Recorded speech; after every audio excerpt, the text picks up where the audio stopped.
It's so stupid, it's positively brilliant. The Brilliant Idiots Podcast. Yep, Charlamagne the God. Andrew Schulz. We are the Brilliant Idiots, back for another week of Brilliant Idiot shit, okay? Let's not act like you don't know what the fuck we do here. All right? Andrew, how was your week? It was good. It was good. Did it feel like Groundhog Day? Did it feel like a rerun of a bunch of shit you've been doing? Probably. I mean, the days are all starting to blend together, but I'm held together by this content. That's what's giving me a real schedule. Content. You know what I'm saying? Yes, the content. Break that down. So you have like a calendar, like you can tell the days apart based off content? Oh, of course. I know Okay. we're doing Idiots on a Wednesday. I know we're doing Flagrant on a Monday night. I know Wednesday, Thursday, Friday, we're working on the monologue. Got you. Patreon for Flagrant on a Thursday. So it's just like, that's what creates the schedule for me. It's really interesting how it just blends itself in, right? Like, there are no weekends. There are no weekends. Nah, you know, I feel the weekends. Only reason I feel the weekends because I get to sleep in. I actually got to sleep in this morning because we're recording this on Wednesday, but I guess we had a fucking tropical storm here. Yeah, you felt it? Shit, my Wi-Fi was out. I didn't even realize it. The whole Wi-Fi was in the whole area, but I guess it was a thing because I saw even Elvis Duran. Happy belated. Today's his born day. Happy born day to Elvis Duran. By the time you're hearing this, it'll be belated. But I even saw him say that his Wi-Fi was out, and I know Envy's Wi-Fi was out because he had to go to his office. So I don't know. I guess that's the thing. The fucking Wi-Fi was out, so he couldn't even do shit this morning. So I went back to sleep. Hold on 1 second. I'm sorry, guys. Hold on 1 second. There's just this bug in the room. I just want to get it out of the room. Don't kill the bug, bro. I told you there was Don't kill the bug. What kind of bug is it, man? The fly. Get That's it. Get a napkin. Why? Pick the bug Why up, y'all toss it saving outside, flies bro. Right now? Don't kill the bug. It's a fly? Yes. Why y'all Oh, saving no, flies can get it. No, flies can get it. Flies get it. It's a fly. Now I get flies the fuck out of here. You know what you need for flies? You need the old school fly swatter that your grandma used to have back in the day. Yep. Do they still sell those shit, man? When you think about it, those were the most disgusting weapons ever. Because all you would do is kill flies and it'd be blood and fly guts all over it. But didn't nobody ever wash no goddamn fly swatter? That would be a fear factor challenge, to kiss the fly swatter that's been sitting in your grandma's house for years. And by the way, the fly swatter is one of the most illest inventions ever. Because that shit Alex got in his hand, flies laugh at that shit. You think you swinging that shit fast? Real, that fly will look at that shit and be like, this motherfucker really think he about to hit me with that? You know what I do though? I just You won't get near him. I just spray the flies with like bleach or something like that. I Why never is did that that. cheating? Do they have fly spray? I don't think they got fly spray like they got raid for roaches. But look, you spray it, it's not gonna hit them automatically, but it hits them slowly. Because I found like a dead fly randomly, like, oh, I got him. My bad. Let's start. Oh, there it is. Yo. Matter of fact, this is a great way to segue into Positively Brilliant or What a Fucking Hold on. Let's start. I'm sorry, guys. We're not starting over. This is great content. No. Listen, this is great content. Why are you really just worried about a fly? This is though? great content. Let me tell you something. It's like the Breaking Bad episode. Let me tell you something about the fucking fly, bro. Okay. The fly swatter is the last great invention that was made in America that wasn't made in China, bro. The last great thing that the fucking Americans made that's in America that Chinese didn't make is the fly swatter. Really? That thing that Alex has in his hand, flies laugh at that shit, bro. Flies see that shit coming and that motherfucker start moving like Keanu Reeves in The Matrix. He's laughing at you, Alex. There's something about the fly swatter, the way that the net is designed with the holes in it. For whatever reason, flies can't see that shit coming, bro. See, look at him. He keeps I'll missing just kill that shit. Because no, you didn't. He's a liar. didn't. He's a liar. He's a fucking liar. He's a liar. Murder that fly, bro. You bombed Iraq and there was no weapons of mass destruction there. You're fucking lying, we didn't need Alex. one. No, we need a little paper. Stop. Yo, you killed that shit, Al. No, you didn't. There's another fly as well. That's the same fly. Don't try. That's the same fly. Now you fucking with y'all. He like, these New Yorkers don't know how to kill no goddamn fly. Yo. I'm telling you, listen. First of all, I hate when Southerners do that shit. Anytime a New Yorker bad at anything, New Yorkers don't know how to barbecue no fucking steak. New Yorkers don't know how to cross no fucking street. What is this, yo? Why is it because we're from New York? You think we don't got flies up here? You know, flies migrated from the South to New York because they realized y'all ain't had no fucking fly swatters. It was like, yo, they don't got there's no Migrated? They have no defense against us in New York City. Look, Andrew about to use his hat because he's like, he got a hold of it. Because you told me not to kill him. I was gonna scoop him up and I was gonna take him out the fucking room, dude. Yo, the fly is gonna be sitting around with his boys tonight, drinking out of somebody's cup. Like, yo, man, you wouldn't believe what happened earlier. Yo, it was these two guys. It was this white dude and this Puerto Rican dude. Yo, they was trying to kill me with record album covers and hats, and nothing worked. It was like, really? Yo, we gotta go over there. What they had over there? A big cup of water. I'm telling you. What else did you see this week that was positively brilliant other than the fly swatter? Man. I don't know, man. What about you? What was your positively brilliant this week? I got to give it up for the NBA. Why? I like how they figured it out while other major league sports organizations haven't. But I mean, it's a simple reason for that. It's what, the bubble? Like basketball is just easier to contain. That's all. It's just easier to contain. You know what I mean? Because all you need is a court. Right? Yeah. And you get everybody in one place. You know, the teams are smaller. It's like, 12 people per team? I don't know how many, with coaches and everything else. I don't know how much people are actually on a team, but I think I read somewhere it was like 300 or a little bit more than 300. Right. So it's just easier to contain. You invite a few media people in, lock the whole shit down, and have tournament style basketball. And it looks fun. It looks dope. I'm not going to front. It looks like NBA 2K. To me. Do you think that the staff, so right now nobody's in the bubble, nobody's out of the bubble? Yes. Right? What do you mean? Nobody's in the bubble? Like the bubble, nobody can go into the bubble, no one can come out. Yeah, it's kind of like you're just locked in and that's just whatever. It's its own ecosystem. Yeah. Do you think that the NBA players will start to try to have sex with the staff that's working the bubble? If they're smart, no. Has nothing to do with the bubble and everything to do with the Me Too Time's Up movement. No need to get no goddamn. That's really what you just said. What? Yeah, no need. These are guys that are NBA players. They're getting their dick sucked before every game if they want. They got a chick in every different city. You know what I'm saying? What about their wives at home? No need to get Me Too. What about them? No need to get Me Too in the bubble. You think NBA players are 100% faithful? What about the single NBA players? First of all, also, how you get 10 different baby mamas? What does Dwight Howard have? Stop. He got 10 different baby mamas. 80% of the NBA is black. Black men don't cheat. So the ones that are not with somebody are not in a committed relationship. They just gotta.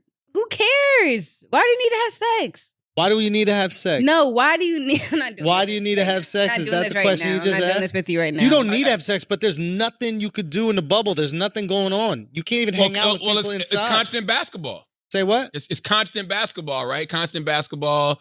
They're playing games. It's actually a good bonding experience, exactly. to be honest with you. It's like summer camp. Y'all are really bullshitting right now. You don't think the guys are going to be trying to get their dick sucked by the secretary of the hotel? You don't think the cleaning lady? Before this was happening, what were they doing before? Getting their dick sucked? Bro, you so prehistoric, bro. It's 2020, bro. Why would I have to get my dick sucked by a woman? All these memes around here? Why do I gotta shoot at that basket in 2020? Listen, first of all, you're not acknowledging the fact all of the I don't even know what happened. all I gotta say is yabba dabba doo, bro. I guess I'm prehistoric. It's called setting the screen. All right, all right. I set a screen. You're acting like in 2020 there's no undercover gay basketball players. They are in heaven in that ball. Oh, they're loving it. That's the dream, bro. I'm loving it. That's the dream. Yes, they are. What are you talking about? So do you think that they're going to take advantage of some bi NBA players, but have never gone that way? Because the NBA is going gay in this bubble, guaranteed. No, the gay NBA players getting it in. This is perfect. They're getting it in. But do you think that they're going to flip any straights? It's not like jail, bro. I don't think it's that bad. I think it's like jail. You think it's I think it's like jail. No, it's not. What did Ellen say? She says the same thing. It's not a life sentence, though. It's not a life sentence, but it's not a life sentence. I don't think you even start contemplating that kind of stuff unless you get a life sentence. Bro, you were going from daily dick sucks to just guys. Okay? It's just guys. What if your daily dick sucks with just guys? So now you're chilling. Nothing has changed. Your life Now is you're- good. Matter of now you- fact, we should look at who's the most relaxed in the bubble. If Yo. you really want to know, if you really Come want out, to know. Yo, if you a Yo. gay NBA player, you probably sitting around like, did I die of corona and go to heaven? When you're looking around that bubble? 100%. 100%. Taylor, I don't know why you're shocked to see this. Who's your favorite NBA player? They could be getting their... Who's your favorite NBA player? He passed away. Current NBA player. Current NBA player. Why you got to make it sad? The fuck, bro? Current NBA player. I don't Taylor. have one. You don't like anybody in the NBA? I mean, they're cool, but I can't like name one off the bat. If you worked at the hotel, would you be excited if you were single, hypothetically speaking? Your Would I be favorite? excited? Yeah. All You're the one of, like- nice looking bodies walking around. Yeah, And you're one of 10 girls, and there's all these guys filled with testosterone to the brim. I'm not a hoe.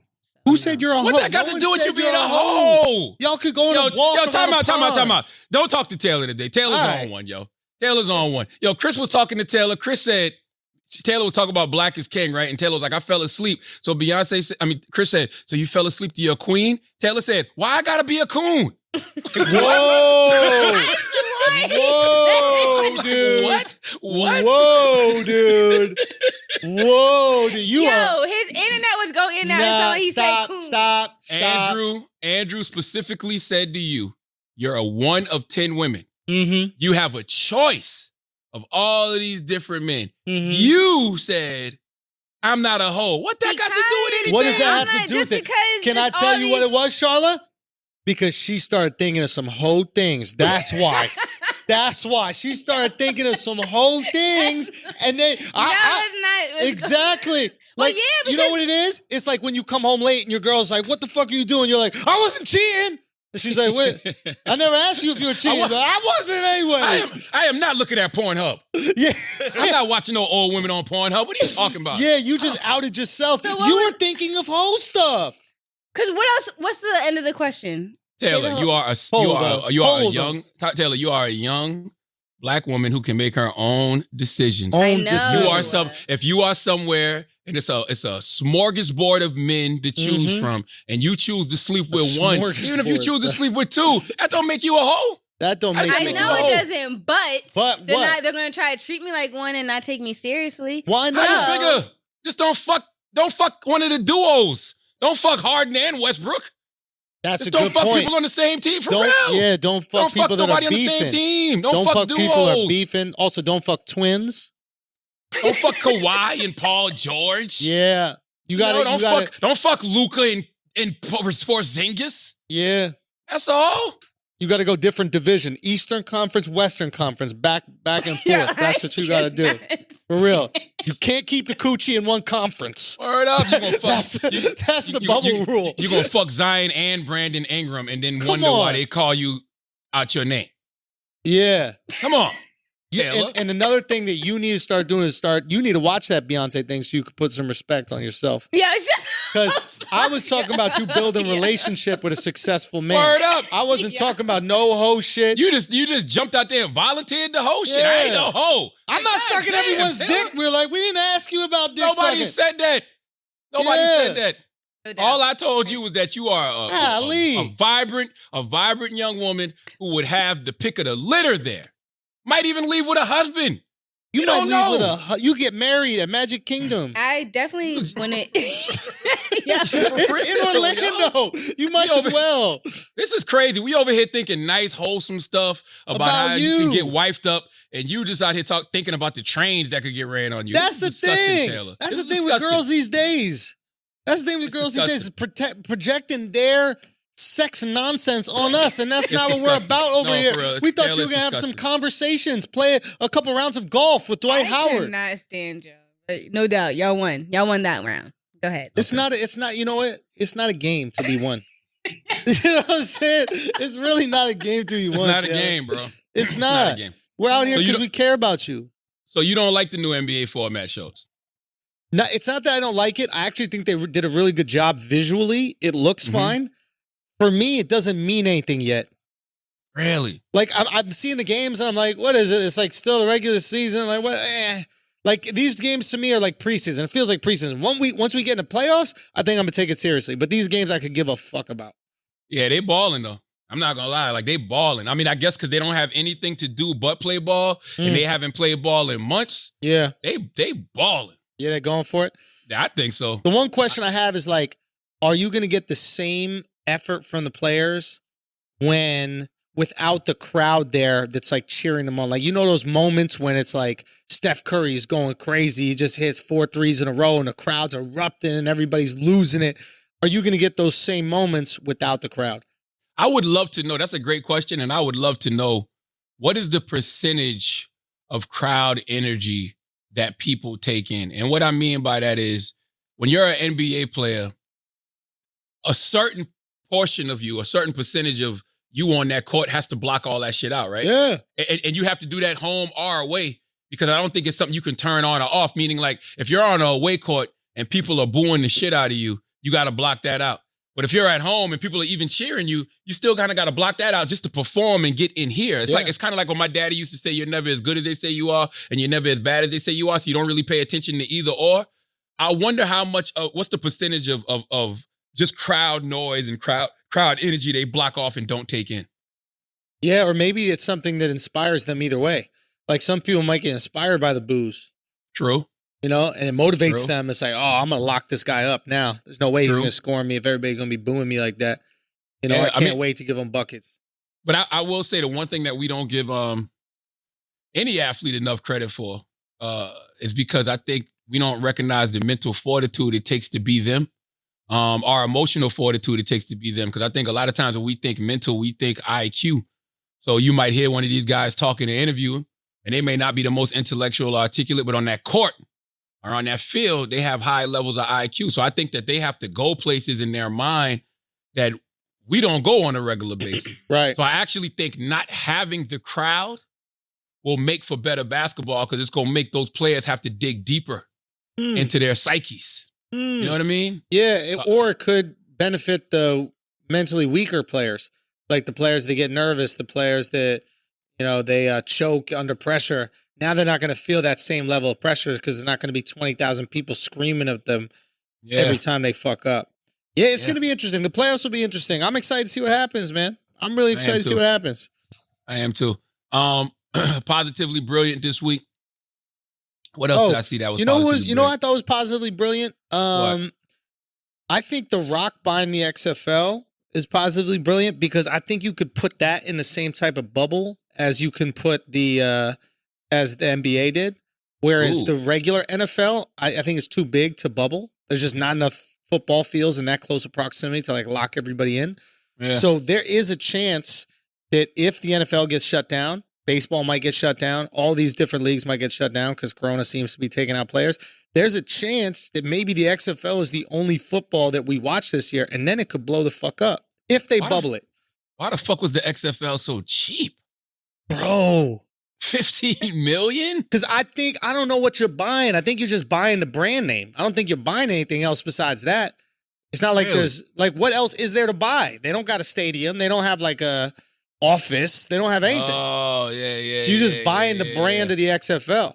I was, that was a positively brilliant move. I think it's positively brilliant for what you just said. I didn't think about that. I was looking at it from the angle of Dwayne "The Rock" Johnson, who used to be an employee of an owner who actually owned the XFL, Vince McMahon, you know, when The Rock used to be a wrestler.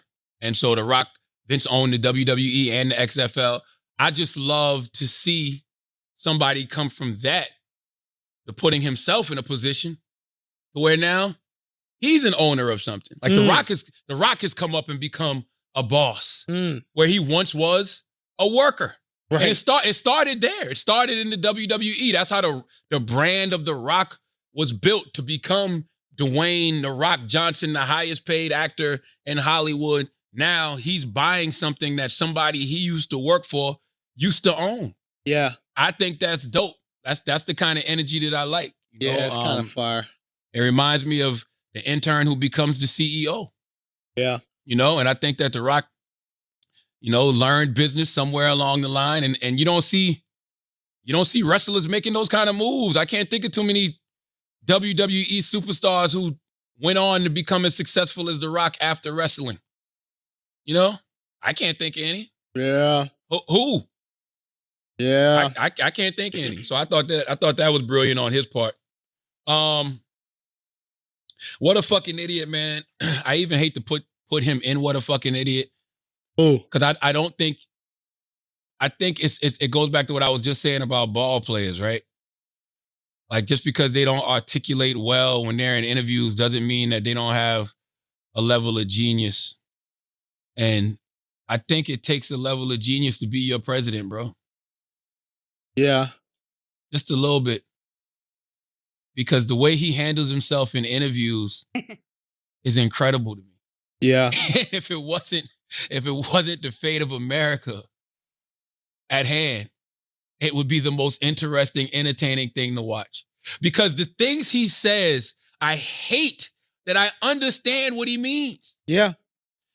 When he's talking about coronavirus, and they're bringing up how many people died of coronavirus, everybody took that one clip when he said it is what it is. But in context, what he said made sense. What'd he say? He said, I want you to play the clip, Dwayne, right? We have that. But he said, it is what it is. 150,000 people died. But it's not like we haven't been trying to do everything to prevent that from happening, right? And so when they hear you say everything's under control, don't worry about wearing masks, I mean, these are people, many of them are older people, What's Mr. the President. definition of control? Under the It's giving them a false sense of right security. now, I think it's under control. I'll tell you what. How? 1,000 Americans are dying a day. They are dying. That's true. And it is what it is. So basically, what he's saying, and I feel like I'm a Gemini translator because I can translate Kanye, Donald Trump, and Little Duval. I always know what those three are talking about, right? Mm-hmm. But he's essentially saying some things are just simply out of your control. And I'm not, and listen, there's plenty of people who say he could have done more to prevent these things from happening. I agree with those people because firing the global pandemic team in 2016 was just stupid. That's what that's for. Like, you don't get rid of your insurance and then get in a car wreck and then get mad because they won't fucking cover you or you got to come out of pocket to pay. Right. So he's basically saying some things are just out of our control. And we've tried and we're tried, but 150,000 lives were still lost. Now, the debate there is what I just said. Did he do enough to prevent those 150,000? Let's just say, for hypothetical purposes, yes, he did. 150,000 people still died. Whether it was 150,000 or 40,000, whether it was 40,000 or 20,000, there was going to be casualties, right? Mm-hmm. You just want to keep those casualties down to a minimum. Him saying it is what it is, it's not like we didn't try our hardest to prevent this from happening. I understood what the motherfucker was trying to say. What's hard to understand about that? I don't. What was it? Like I mean, listen. Whenever you got over 150,000 people dying, you can't just say it is what it is. Because if that was 5 of your family members who died in that, you wouldn't talk on it like that. No, it'd be a complete tragedy. It'd be all That's what horrible. I'm saying. But so we should look like that. It would be what it is. I have said. I know I've said that a lot this summer, because I had 2 friends who committed suicide in June. And after a while, that is one of the coping mechanisms for it, right? You just got to accept it for what it is. Life is fucked up, man. Life is not fair. Yeah. Like, life is not going to go your way all the time. That's why I always say I don't believe in good or bad. I just believe in life being one long process. And it's just a series of experiences. Some of those experiences are going to hurt. Some of those experiences are going to help. I think all those experiences, help you become who you ultimately are going to be, though. Yes. Now, in the case of America, is there something to learn from this situation? Of course it will be. Do we see the lesson now? Maybe not. Maybe some of us do. Maybe some of us don't. Maybe we won't realize it till 2-3 years down the line. Maybe it's just a major fuck up. And guess what? When major fuck ups happen, things like this happen. People die. People get sick. Sadly, that's just, so I'm about to say that's just the way that it is. So whether you're saying it is what it is, that's or just the way that it is. But I understand when people are sensitive and they've had something horrible happen to them, they want empathy, they want concern, and maybe that's the role of a president. You know, maybe that's one of the things Obama was so great at, or Clinton was so great at, is that he could talk to the moment in a way that would kind of console people and make people feel more comfortable. And that's why I put him in the what a fucking idiot category. Right. Because Trump all doesn't you have got to that. do is show some empathy. He has no empathy. Trump doesn't have that gear. He's not. None. He's kind of like Kanye in the way he communicates. You know, like Kind of?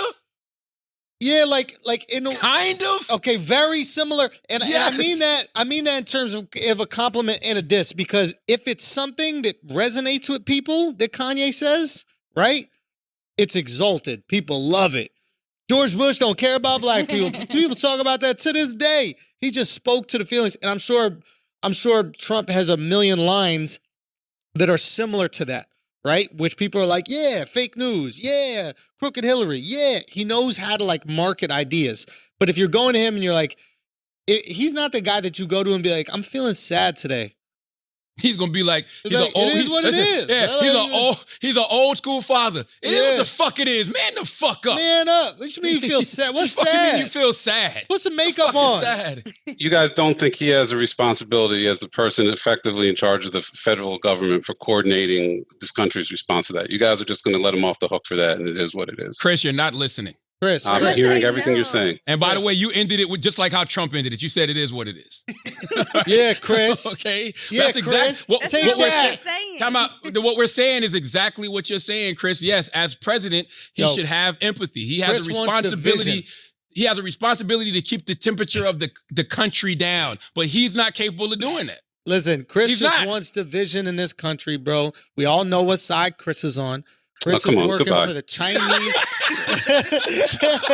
I'm on to his ass. Hey, He Chris. just said bye boy to you, bro. Hey, bro, Chris, Chris, don't think Chris, I'm not on to you, Chris. bro. That's Yo, Chris. CCP over there. That's Yo, Chris, CCP. Time out. Chris didn't even mute. Chris got the fuck off altogether. Wait, he got off the call? He did? got off the call Yeah, altogether. because he knows who else was listening. But Chris is He knows what Chris, who else was listening, bro. What Chris is failing to realize, we're saying exactly what he's saying. He just said it in a much more articulate, intelligent, Chris- book writery way. Chris wants that division, bro. You know No, what he Chris is doesn't. right now? Chris is sitting in a temple about 1,000 stairs into the sky. Okay, above the cloud line. You got to walk up 1,000 straight stairs to get there. And he's trying to stoke that division, bro. He's trying to tear us apart, tear this country apart to benefit one place. No, I Charlamagne. can't. There's nobody doing a better job of that than Donald Trump, though. And the reason Donald Trump is doing a great job of that is to what we're saying and Chris is saying is because he doesn't know how to bring people together. He just doesn't know how to do it. It's not in him. Like like you said, he Yo. doesn't have that gear, bro. It's not only a gear, it's a practice, right? If you're a businessman or woman, Taylor, you have to appease the people that support your business. So he's just treating the country like his business, and he's appeasing his supporters. The customer's always right. It don't matter if the customer is a staunch, diehard, economic conservative, or maybe a racist motherfucker who got Republican values. He is appeasing the customer. The customer's always right. He don't give a fuck about the competition. But I'm gonna tell you what he fucked up, Schulz. Where's that? When you say it is what it is to 150,000 people, bro, some of your customers got died too. You know what I'm saying? Some of your customers' relatives are dead as well. I'm Like, not. that's- What is it called? What am I saying? What am I trying to say? Like, I'm not saying it's okay what he said. It was stupid. It was done from a PR perspective. Like, let's say that's how you feel. Even if that's how you feel, you got to know better than to say that. He can't. This is a guy who doesn't listen to anybody. Yeah. He doesn't listen to any notes. I'm sure that he has people around him that prep him for this shit, but he don't remember none of this shit. Like, so he goes with his feelings. Yeah. He's a guy who always moves off emotion, not strategy. And by the way, it's probably worked for him his whole fucking life for the most part. Saw that with John Lewis. What's the John Lewis thing? John, I didn't John- watch the whole John- interview. What was it? I'm gonna be honest. See, and here I go. Here There you go, Charlotte. Here you go. It is what it is. Time out. It is what Time out. it Here you is. go. Necessary for him to Once say. again, I'm playing white devil's advocate here. What he said about Representative John Lewis was all the way fucked up. But I didn't expect anything less. He's a petty motherfucker. He said John Lewis didn't come to my inauguration. Why didn't he come to the inauguration? Because he doesn't agree with Donald Trump and Donald Trump's policies, of course. Trump is so petty that even though John Lewis is dead, Trump is like, he didn't come to my inauguration. Now, Lil Boosie did an interview with DJ Vlad a long time ago. It was maybe a couple years ago. Yep. And Boosie said, if I don't like you, I'm not going to pretend to like you after you dead. Interesting. He said, if I don't like you, he said, if it was F you when you was alive, it was going to be F you when you was dead. We say keep the same energy. Yeah. So do we respect it? No. Was he wrong as the leader of the country? Yes. But as the human, that's his right. If he don't, that's his right to say, yo, I don't rock with John Lewis. I didn't rock with John Lewis in the life. He said, I didn't know him. I didn't know the man.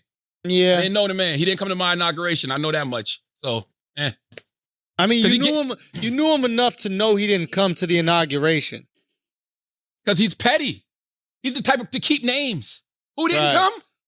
Who didn't come to my inauguration? Write that name down. I'll remember that in the future. Because by the way, he gave it up to Herman Cain. Even though he's partly to blame for Herman Cain not being here no more. Right. You know what I'm saying? Because as a leader, you gathered all those people together knowing that the country wasn't ready for that type of congregation yet.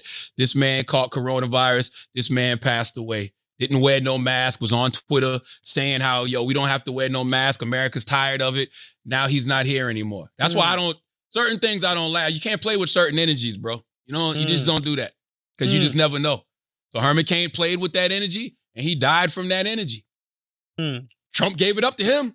Trump gave him a nice long Twitter rant or a nice long Instagram caption, whatever it was. Said he was a great man in all of this because he knew him and because Herman Cain supported him. So Trump is really a guy that's like, yo, if you ride with me, I ride with you. If it's F me, it's F you for life and in death. Yeah. It is interesting. It's like relatable in your favorite rapper, but it's not what you want in your president. Yeah. I think that's what it really comes down to. Yeah. So then we got to think about... Hey, not even just your favorite rapper. You're just... When you're in a position where you control the country. Yeah. And you're over the country. Bro, you just can't move like everybody else. Maybe we want our presidents to be fake. And maybe Trump isn't fake enough for us. And maybe that's why we get upset. Like, we want our presidents to lie to us. We want our presidents to give us hope. We want our presidents to be almost like our parents when we're kids, who are going to just tell us everything's going to be all right. We're going to figure out everything and everything's fine. And when we don't get that from our president, whatever side doesn't get that, gets enraged. I think you're right. And I think we want that from everybody. This is actually a good deep dive. I think we want that from everybody. I think in order to get to that place of real healing, that place of real honesty, I have to start with the bullshit. Like, before I tell you that you did something wrong, I got to tell you how great you are. You know what I mean? That's just the era we live in. You might not receive it. If I just come out, boom, out the gate, and I'm telling you, yo, you were effed up for this, and you were effed up for that, and you were wrong for this, yada, yada, yada. You might not receive it. But if I take that medicine, put a little sugar in it, and give it to you that way, Yeah. Remember when you was a kid and they take the spoon and airplane, runway. You have to do that. You just do. People don't like shit straight with no chaser as much as we say we do. Good or bad. Yeah. Good or bad. Don't tell me, like, that's why they sit you down and say, okay, I got good news and I got bad news. Which one you want first? The answer to that question really determines what type of person you are. Right. Seriously. Can you handle the bad news first? Most people can't. Nobody wants bad news. Nobody wants bad news. And nobody wants, to be honest, like, we do want the truth, but we want it in a way that desensitizes us first. Maybe that's what you're saying, like building them up. Maybe that's what you're saying. Like, we want to be understood before we get the truth. Like, if you got to tell somebody who they are, you got to tell somebody some horrible news about something, their feelings need to be acknowledged first. And that's something that Trump does not do. That's something that Kanye does not do. That's something a lot of just poor communicators do. And I'm not going to call Trump or Kanye poor communicators, even though I have, because they're exceptional at communicating certain things, right? Like if you listen to Kanye, you listen to Trump, you listen to certain people, they're just kind of funny and they'll make points that some people might say are like brave to say because others wouldn't say them in that situation. So you kind of value that. But at the same time, if it's ever something that you're not ready to hear, you don't want to hear, it stings that much more because there's no filter whatsoever. There's no chaser. You just got to take that shot straight. Yeah. Wow. Are they good communicators? I think they are. I can't call them like all across the board, but they have genius in their communication. Like you cannot deny there's genius in Trump's communication because he has all these words that we continue to use. It's great marketing. And you cannot deny Kanye's genius in his communication because he can stir shit up. He knows how to fucking rile people up. But yeah, I think anybody who is able to make you give a fuck about every word they say has to be a great communicator. Because whether you're breaking down those words to shit on them or you're bigging up those words because you loved what they said, you're hanging on to every word. And I think great communicators make you know how to great communicators know how to make people hang on to every word. Yeah. And why do we hang on? I really don't know. In the case of Kanye, I think we hang on because there was a period where Kanye said a lot of things that people agreed with. And you got to think, Kanye's not just, we're talking about interviews and rants and shit like that, but this is a guy who gave you multitudes, a plethora of music. So it's a bunch of words that people live and die by from Kanye West. You understand what I'm saying? Mm-hmm. Like it's albums that have gotten people through. So he's a rapper. So as a rapper, your whole method is orating, right? So it's you're giving people these words and delivering these words and people hold on to them. And then, when you did step out and do these rants, whether it was George Bush doesn't care about black people or Beyonce's album was better than Taylor Swift or just these verbal screams of consciousness where you have seemingly spoke things into existence. You told people what you were going to do in the fashion world, told people what you were going to do in the sneaker world. You have enough currency out there with your words, right? Because that's really what we're discussing, the economy of words. You have enough cachet out there with your words that people hold on to them. So I think in the case of Kanye, people still hold on because they're still waiting for that brilliance that we once knew. What about in the case of someone like a Tekashi 6ix9ine? Like, how is he so good at maintaining the conversation and maintaining a level of curiosity? And what do you think that he does effectively? Yeah, at this point, and I actually posted this morning. I posted this morning on Instagram. People would rather pull out the phone and record the car crash as opposed to saying something to a person that may prevent the car crash from happening. So let's not confuse hanging on to somebody's every word with people watching a car crash. Because if everybody is waiting for something bad to happen to you, they're not paying attention to you because what you're saying is so intriguing. So you don't think there's any people that are just like curious about him? Curious of how it's going to end, yes. But if they watch the music video, they know that it didn't end in the music video. So they want to keep justifying they want to keep justifying what they already feel, which is something bad is going to happen to the kid. So you're saying they're following the story as it comes to an end. They're watching the car, waiting for it to crash. Just like this guy's drunk, he's got a mask on, he's got his eyes covered. He's smoking weed. He's letting the car drive by itself. Mm-hmm. It's only a matter of time before he runs into somebody. You understand what I'm saying? Yeah, no, that makes sense. I think it's a good description because he's done an amazing job of garnering attention without quality. And he even talks about the lack of quality, right? He has that Angie Martinez interview where he's like, my music's trash. It's hot trash. Like he has this amazingly like kind of humble, self-deprecating, outlook on himself. But he knows how to like garner and continue that attention. And you're saying it's part of the car crash. And maybe that's what we're all following, I guess. I don't know. But he found a way to monetize it. I wonder, and it's so interesting. We've always compared, Tekashi to Trump. But I kind of see the same energy in both of them at this moment.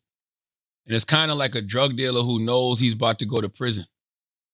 When drug dealers know they're about to go to prison, like when they know the feds is on them and they know that any day it could be over, they just start wilding. You know what I mean? It's almost like it's kind of like a cry for help, almost. It's kind of like desperation that started to set in, and that's when they just start to really do and say anything in order to survive because they can feel those walls closing in. And you don't know how much time you got left. In the case of Trump, it could be 90 days, but I don't think he's leaving. So, right. I think he's going to at least hold on till January. I've been said this. I've been said Trump is going, I don't know how, but he's going to manipulate some shit in order to find a way to stay in that White House. And I think it's the same with the dude. I think that he might feel them walls closing in. He may not know how long he got, and he may not give a fuck. For real. I'm gonna enjoy myself while I'm here. I'm not here for a long time. I'm here for a good time. Maybe that's how he's feeling. Do you think people ever get to that state if they're not facing like fatal illness? Like, yes. Do you think you think there are guys who are just like, look, I'm probably going to get killed within the next few years, so I'm going to wild out until that happens. That's it. Well, yeah. I mean, I know plenty of dudes like that. Like, I mean, we know one. Really? Little Duval is like that. And not only Little Duval. Not. Little Duval has been accepted that he could die at any moment. No. And he accepts that that's part of life for sure, but he's not purposely living crazy and reckless. Not crazy and reckless, but he's clearly living his life out loud. He says it. I'm living my best life. Like, yeah, but he's not trying to he's not like going out of his way to do things that will kill him. Like he actually goes out of his way to do things that will make him live longer.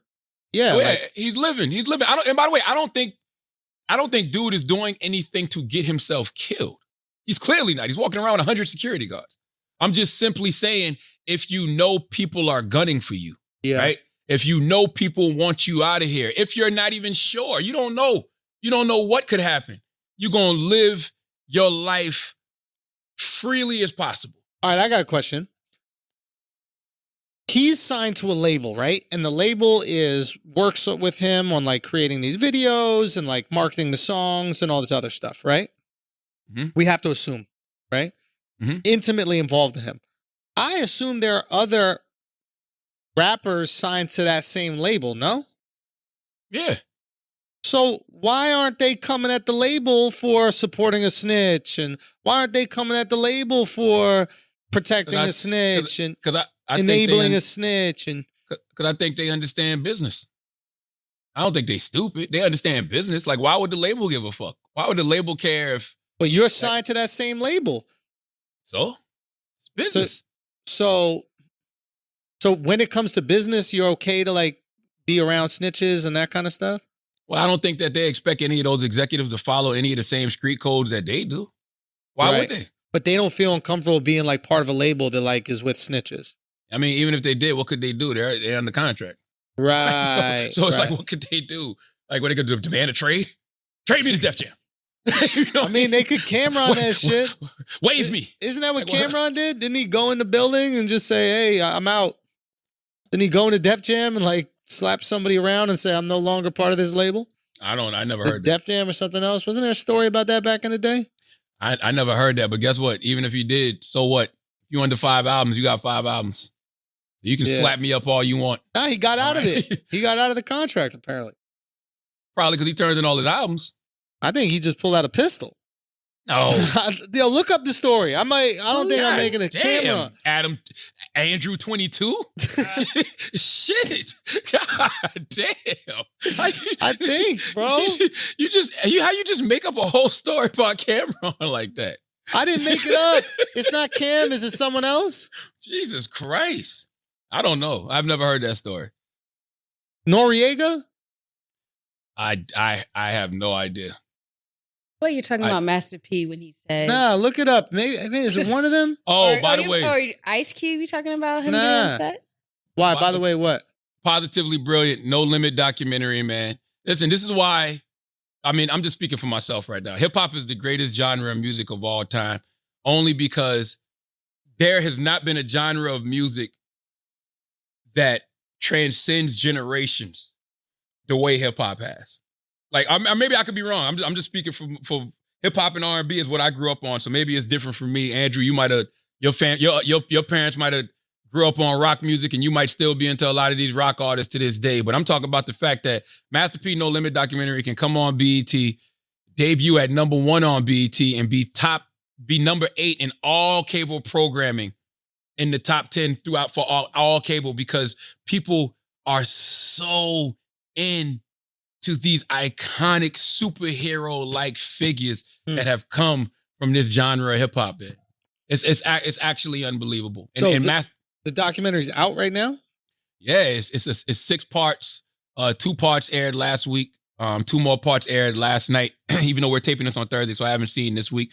But Master P, man, he's always been such an inspiration for me because he's from the South. So, back in the day when you saw the Forbes list, you would see Diddy and Will Smith, and you'd be like, okay, you get it, right? But to see a guy from the South who wasn't shiny like Diddy or Will Smith, who wasn't polished like Diddy or Will Smith, but literally just had better business probably than both of them, if I'm being honest, right? Only because the deal that he decided to take, Jimmy Iovine offered Master P $1 million to sign. Master P was like, if this white man is offering me $1 million, I'm worth about 30 or 40. So he said, I'm not doing it. So Jimmy Iovine told him, yo, you leave this office, the deal's off the table. He left, right? Then he went and spoke to a lawyer. It was actually Michael Jackson's lawyer. I think he had to pay the lawyer just like $25,000 just to have a conversation with him, right? Whoa. And Michael Jackson's lawyer was like, what you need to do is get a precedent and distribution deal. You get 85, let the label get 15. So he went looking for a company that would give him that. And now that he has this knowledge, he's armed with this knowledge, he goes into Priority Records. That's what he ends up getting. Then he ends up selling a little bit more to ownership, like, I think it was like 5%. So he could get like $250,000 just for marketing and promotion. So I think it was like, ended up being like 80-20 or some shit like that. But either way, you're getting 80% of all profits. That's how he ended up on the fucking Forbes list, right? And then to go in there and tell the label, look, because he would say he was looking, doing the math. He was like, yo, my album went platinum. I made $16 million. What if I put out one of these shit a week? How much money would I make? Went into the office, telling the executives what he's going to do. The executives are telling him he can't do it. Master P said, I had to remember, I'm 80%. Y'all 20%. Y'all do what I tell y'all to do. So he said, he looked around the room and said, y'all think because y'all white, y'all right. He said, I'm putting out an album a week. Do your job. And that's what he did. That's how No Limit became No Limit. He put out a new album. He put out an album every week for a year. And I remember that. We was in an album? An album, but it was different artists. It wasn't just Master P. So he had different artists putting out albums every week. So a Silk the Shocker album, Mystical, Mia X, C Murder, Mac, Fiend. He had a different artist coming out every freaking week. And I remember that because the only reason you would go in there and buy that albums is because of that tape. That tank was so strong at the time in the South. If the album had a fucking tank on it, No Limit, you was picking it up to see what was on that motherfucker. So he had 52 different artists. I don't know how many he dropped that year, but it's close. He had a lot of artists, bro. And because every time you would open up a No Limit album, inside the album cover would just be all the coming soons. And damn, you don't remember that? Oh, Taylor, you young. I don't remember that. I was I'm just learning about Master P. Like, have you ever bought a CD, Taylor? From the store? Yes, I have brought a CD. I'm being honest. I'm saying, I don't. How young do you think I am? Yes, I brought a CD. How old are you? I just don't know how old you are. Continue the conversation. I was just going to say that I always knew that Master P was a businessman, but I didn't know like the story behind it. That's brilliant. I love people betting on themselves. And that's why you should watch the doc. That's why the story is so.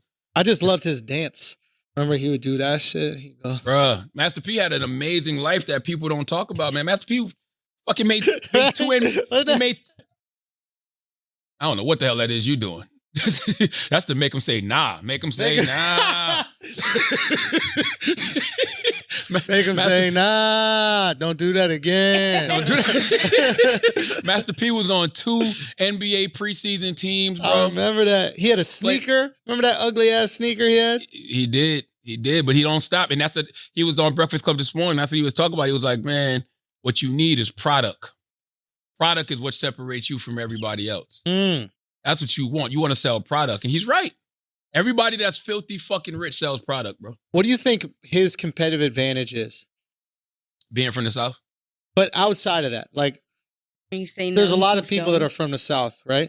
What is it that he is exceptional at? Like, some people succeed because they're amazing organizers. Some people succeed because they're visionaries, they're innovators. What is Master P? You've spoken to him, you've known him for a while. What do you think he is so much better than his competition at outside of rap, let's say? Vision, faith in God and faith in himself, and business acumen. You know, just being able to sit down and soak up information. Like sometimes, man, he's not emotional either. What'd you say, Taylor? He's not emotional. Like he was saying that he don't let his emotions kind of get involved in the business. If he don't. He's not gonna, like what he said to Snoop Dogg, like don't mess with don't do the fuck Suge that Knight, bro shit. And then don't talk bad about him either though, because he helped you. Yeah. He put you on, which is true. You know what I'm saying? Like even though, but that goes back to, you know, people do something good for you, but it doesn't mean they're good for you. And I get it, you know what I mean? I'm like that with people that I've dealt with, you know, until they, you know, like Wendy, I don't think I could ever speak bad about Wendy Williams. Because she's done so much for you. Yeah. Even though she might have done things that are bad to you as well. Yeah. And I mean, you know, even with her husband only, you push me to that. You know what I'm saying? Because you're so busy out here trying to take my head off. But even still with that, I'm not going to go out of my way to speak ill of you or go out of my way to wish harm upon you. God bless you. Do your thing. Right. You know? So, I think with P, I think it's the fact that he has faith in a higher power, faith in himself, a high business acumen, and he's a visionary. Like, you got to be able to see things, like for real, when nobody else can see him. Right. Like, I can't explain to you why the tank should be my logo. Nah. I can be like, yo, most of my family was in the military, which P's family was, and we grew up off that military discipline. That's why I want to use this tank. Right? But you may not see the vision. Like a tank. Yeah. Tank, I don't fuck with the government. I Yeah. don't fuck with America. It ain't about that. It's about the discipline that the army instills in you. It's about what that tank represents. That tank represents discipline. It represents having a foundation. It represents structure. It represents organization. That's what we're building here. Right? I can't explain that to you. I just got to show you. And I think that's what Master P did. I think even when he said he upped and went to Richland, California. I think that's where his wife's family was from or something like that. I could be getting the story wrong. I don't remember how he ended up in California, but just knowing is certain places you need to be and listening to that inner voice, as crazy as it sounds. Because, by the way, nobody talks to you crazier than you talk to yourself. Salute. It's a woman, man. Her name is Neek. Salute to Neek. Neek, was the music director at Hot 103.9 in Columbia, South Carolina. I've told this story a million times, wrote about it in my book. Neek, me and her was sitting in the studio having a conversation one day, you know, just talking about what's next for us as far as radio and things are concerned. And she was just telling me about signs. And, you know, she was like, yo, you might leave here right now. And the first license plate you see, that's right. That's where you may need to be. Right? I'm like, you know, I take it in, get in the car, jump in my little Honda goddamn Civic, right? I'm driving, and I had forgot about it. And then I thought about what she said, so I just looked to the left. Saw a license plate. License plate said New Jersey. Like, oh shit, New Jersey. But I'm like, ain't no fucking radio stations in New Jersey. Then my mind goes, New York. New Jersey and New York right by each other. Immediately, I dismissed the idea. I was like, nah, that'll never happen. I'm in market number 98. How the fuck am I gonna make it to market number 1? It don't matter how the fuck you're gonna get there. Do you see the vision? Do you see what I'm trying to show you? Whoever that is, God, the universe, whatever you are. Do you see what I'm showing you? I ain't ask you to worry about how you gonna get there. I'm trying to get you to see the vision, trying to get you to see your fucking future. I will handle the rest. I just need you to go put in the work. Sometimes we talk ourselves out of things, man. Yeah. Straight up. Get that vision and you talk yourself out of it. Like, nah, I ain't going. How the fuck? I'm not going there. Oh, shut up, whoever's talking to me in my head. There's probably people listening right now. It's like, yo, why don't I get these little signs? Why don't I get these little visions? I don't know if... Because you a fuck nigga. I'm sorry. I didn't mean to say that. I believe in you. Whoever you are. I feel like his head. Yeah, he really leaned into that one. He really leaned into that. Charlamagne really leaned into that. Not Andrew. Hey, they'll be like around 43, 2016. Andrew Schulz yelled out. Charlamagne said that. Charlamagne the God. While I listened to that word. I was subject to that. I don't know who he was yelling at, but that person felt it. If he's listening to it, that person knew exactly who he was talking about. Because I felt it a little bit. I felt it about 3 out of 10. I'll be honest with you. You felt it till I got to the end. I don't know if this applies to me. I'll be honest with you. I felt the whole thing, bro. I felt it all the way through. Through. That's right. That's that African DNA in you. That's that black magic, bro. So, in all seriousness, though, I think sometimes there's people who like, well, why don't I see these signs? I see that kind of stuff. I don't know if things present themselves as signs as much as people who believe in themselves see signs in everything. And I think when you believe in your ability to do certain things, when you believe in your ability to like achieve your dreams, you see a license plate and you see more than New Jersey. You see New Jersey, which is the place next to New York, which is where you should do radio. And if that was a sign, that's a convoluted ass sign. You know what I mean? If God's like, yo, I want you to be in New York, so check out this fucking Patterson, New Jersey license plate. No, I'm gonna tell you why it's not a mix-up. I'm gonna tell you why it's not a convoluted sign though, because you're a joke writer, right? You and your team can be sitting around writing, and then one thing, right, triggers the next for sure. Triggers something else. Takes you in a whole nother direction. You're like, oh shit. And next thing you know, you done put the whole thing together. So that's what it was. You see that sign, it says Jersey. Next thing you think, Jersey, ain't no radio station in New Jersey. Well, New York is right there in New York. So boom, the whole puzzle's starting to come together. I think what happens is when you believe in yourself, you start to see those puzzles. You start to see the pieces. It's no different than like when you get a new car, all of a sudden you start to see everybody else who got that car. And before you got the car, you don't ever see the Acura, right? Yeah. And once you have an Acura, you see Acuras everywhere. Like, if you're a girl, right, you buy a new skirt, and then all of a sudden you see every single chick on Instagram got that skirt, or you're walking down the street, you see more people with the thing that you have. And you're like, oh my God, why are you wearing the same fucking thing? Taylor got the African earrings because she saw Taylor Rooks with the African chain in the Breakfast Club interview. Is that true? First of all, fighter. I've been had this. Don't even try it. Never seen him. Point is, never seen you. Point is like, because I've been trying to understand, like, why is it that, I guess, and I'm saying maybe Master P looks at things like this, you probably look at things like this, I look at things like this, and it's like, every situation is an opportunity if you see it in that way. Like, I think a lot of people, what happened with the pandemic is, they're like, oh my God, we can't go to comedy clubs, or we can't go into the radio, we can't do anything, we got to shut everything down. And I know a lot of like my colleagues, they just moved into their parents' place, they went back home, they're chilling, they're doing nothing, waiting for shit to come back. And all of us at the studio were like, oh, it's go time. It's go time. We got an opportunity. This is an opportunity. This is not the opportunity to sit back, relax, and do nothing. This is an opportunity to go hard when everybody else might just be relaxing. So maybe believing in yourself gives you vision, and maybe not believing in yourself blinds you. Oh, 100%. You know what I'm saying? That shit could be right in front of you, and you will not see it because you don't believe in yourself to be able to.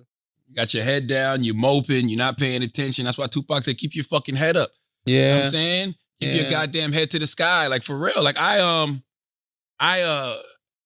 it's hard to explain vision, bro. And I can't do it anymore. And the reason I can't do it anymore is because I'm the type of person that likes to, I'll say something. I'll be like, yo, this is going to happen.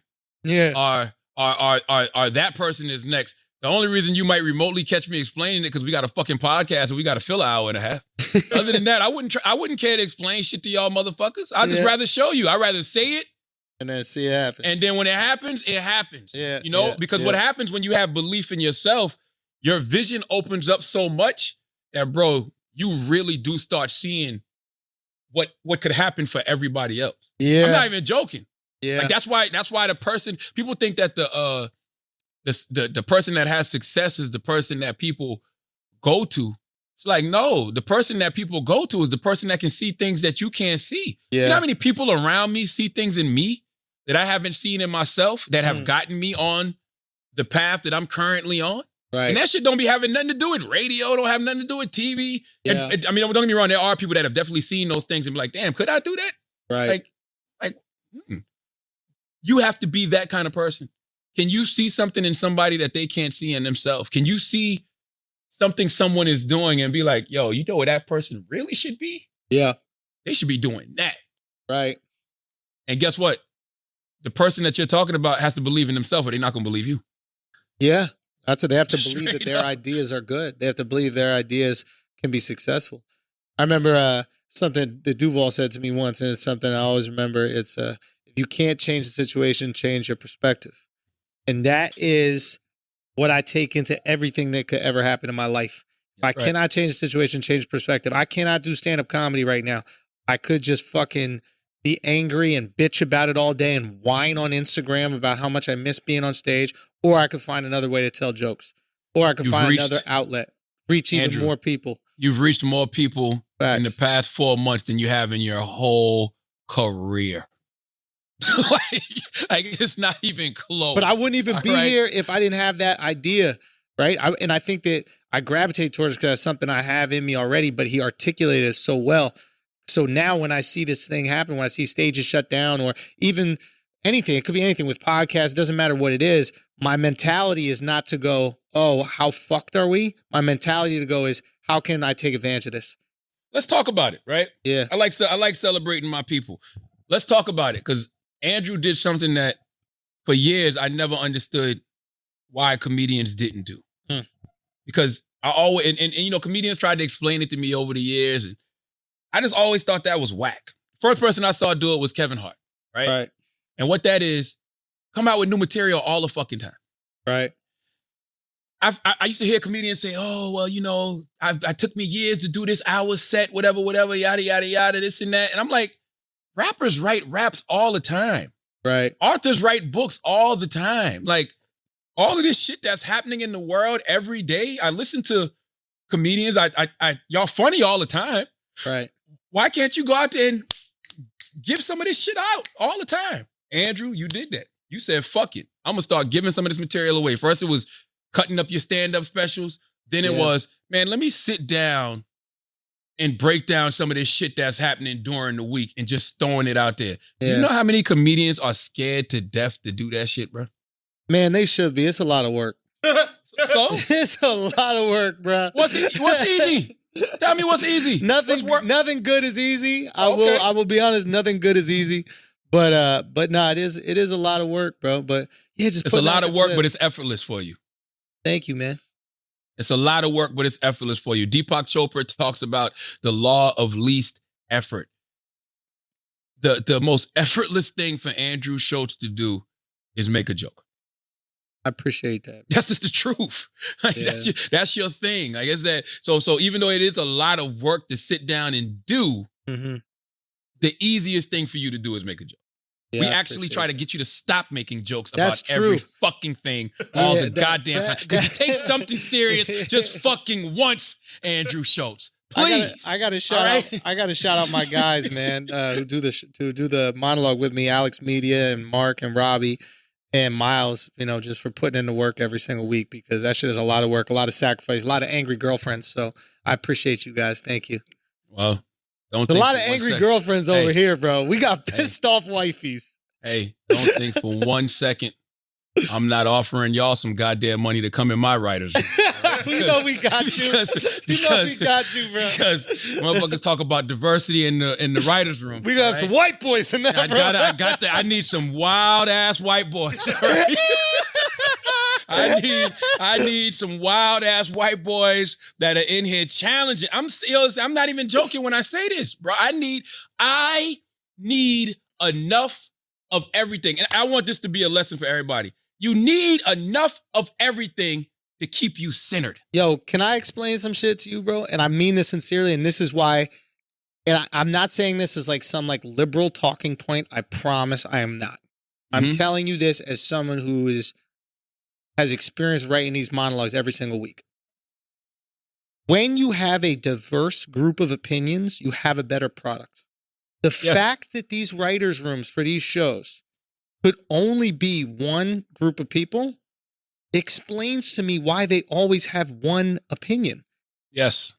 The reason why our shows or these monologues that we're doing is so good, and they're the best. I believe they're the best monologue in the world right now, hands down. The reason why is because we go through person after person, different types of people, different experience. We're on the phone. We're doing more research than we are writing jokes so that we can get to the truth of the point.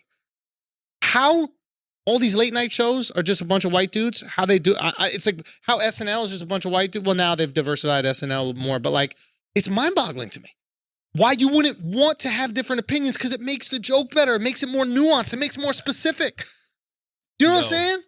In order for everybody, first of all, I like moderate. I like center. Because I don't think that there's one thing that's too much this way, this much to the right. I don't want to just be to the left. I want to take it back now, y'all. You know what I'm saying? I want to do one hop this time, right foot, left stomp, left foot, left stomp, cha-cha real smooth. That's all I want to do. I want to cha-cha real goddamn smooth. And the only way you can cha-cha real smooth is if you go to the left a little bit, go to the right. All right, take it back now, y'all. And then you come back to the cha-cha. That's all I want to do. I want to cha-cha real smooth. And I promise you the world would be a better place if everybody knew how to goddamn cha-cha slide. Yo, you know why? Is because when we were younger, the left and the right were like this far apart, right? So the space in between was small. So it was easy to be left and it was easy to be right because they weren't that far apart. Now the left is here and the right is here. You know why? So the space is huge in the middle. Huge. So the majority of people are in the middle. So when we make these pieces, we're speaking to the middle, which is the most reasonable way of thinking. It's the people that just use a little bit of logic. That's it. Speaking of logic, we're gonna get to him soon, but it's just a little bit of logic, a little bit of objectivity. Yeah, like people who aren't trying to some empathy. Hey, but people who aren't trying to be right, they just want to know what the truth is. That's to a certain extent. And I'm not even saying that everything I say is the truth, everything you say is the truth. All I'm simply saying is that when you have everybody fighting over power, you never really get to the point. Because everybody's just fighting over power. It's not about the point. It's about the left power. Wants the power. It's about the power. It's not about the point. It's not about actually getting to a level of understanding. It's simply about, no, I want power. My side is right. We need the power. It's a tug of war. So everybody's tugging, when the actual point to the matter is in the middle. And you know who suffers when it comes to government when that happens? The consumer. The fucking people. The average person. The average fucking person. If you look at like our political views, like if you look at the politicians that represent us right now, they're catering to the extremes. You got Trump, regardless of how you feel about Trump, he caters to the extreme. And Biden, I don't know who the fuck he caters to. I know a lot of people catering to him. If this guy is even still alive. But you have like a Bernie Sanders who's possibly, close to becoming president, represents one extreme of the political system. Where's this center? Who's the guy or girl in the middle who's just fucking reasonable? They're not there because everybody in the center is afraid of talking because if they say the wrong thing, they get consumed by their party. Chris, you was talking about this last night. You had a good point to this. Chris, jump in. I mean, wouldn't you argue that Obama was essentially a centrist, but was seen as radical because of his race? I think Obama was, if anything, a little right of center. He was. I agree. Obama was absolutely a centrist, and they radicalized him because of his skin color. Of course, but when you also look at Obama, you look at the people that came out to vote for him, and you see a lot of people cross the aisle. Yes. You saw a lot of people, and they crossed the aisle because they felt that they were represented by him. He's reasonable. He's logical. Same with he Clinton. was objective. Clinton did the exact same thing. You saw a lot of people cross the aisle for Clinton back in the day. I don't remember Clinton. I was old enough, but I wasn't giving a fuck back. Well, Bill Clinton ousted Bush. I mean, it's hard to win the presidency when you have an incumbent. Yeah. You know, so it's like, who was, I believe, fresh off a war? Didn't Bush go to war? Yeah. I mean, Biden is essentially a centrist, if we're being honest. Yeah, you're right about that. He is, but you just don't know anything about Biden's policies. You're just not sure what the fuck leans very conservative to me, but I guess he's a centrist. I mean, Obama, and it's funny because I was just having this conversation with somebody this weekend. If those people who listen to Fox News actually didn't listen to Fox News, but actually listened to President Barack Obama, they'd be like, I like this guy. This guy, like, he's more in tune with us than we might be thinking. Just because he goes to war, he kills tons of Muslims. Bro, he didn't believe in gay marriage till his second term. Didn't believe in gay marriage. Like, he's what are we talking hard about? as fuck on immigration. If you just said those things, Republicans might be like, "Yo, this is the dude." But he's willing to listen to everybody. Now, here's the thing about that: being a president that's more centrist does not get you remembered in history. It gets you appreciated, in my opinion, it gets you appreciated in the moment, but in history, you end up letting down both parties. So they kind of look back and you go, oh, well, he didn't do enough for us. And then the other party's like, oh, he didn't do enough for us. Whereas a guy like Reagan, who Democrats look at and they go, oh, fuck, man, this guy completely screwed us over. Look what he did to black neighborhoods and putting drugs in the communities, et cetera. And then you have Republicans look at Reagan and go, he was the consummate conservative professional. He was a true president. I'm a Reagan conservative, et cetera. So for longevity, maybe it's better to pander to your party. But for now, to take care of your people now and to make the people happy now during your presidency, maybe it's better to be centrist. You think that's off, Chris? No, I mean, I think the problem is when there are centrists, we still treat them as radicals is the problem. And I think Obama's the perfect example of that. Like, Obama, he's not left enough for me. But to the right, he was a radical. He was a communist. He was an agent. He was born overseas. So it's like, I think, ultimately, I'll take a centrist right now. My preference would be to go way left of that. I'd take a centrist in a heartbeat right now because I think we have to center the ship. I just want somebody that listens to everyone. Charla, here's a question. Mm-hmm.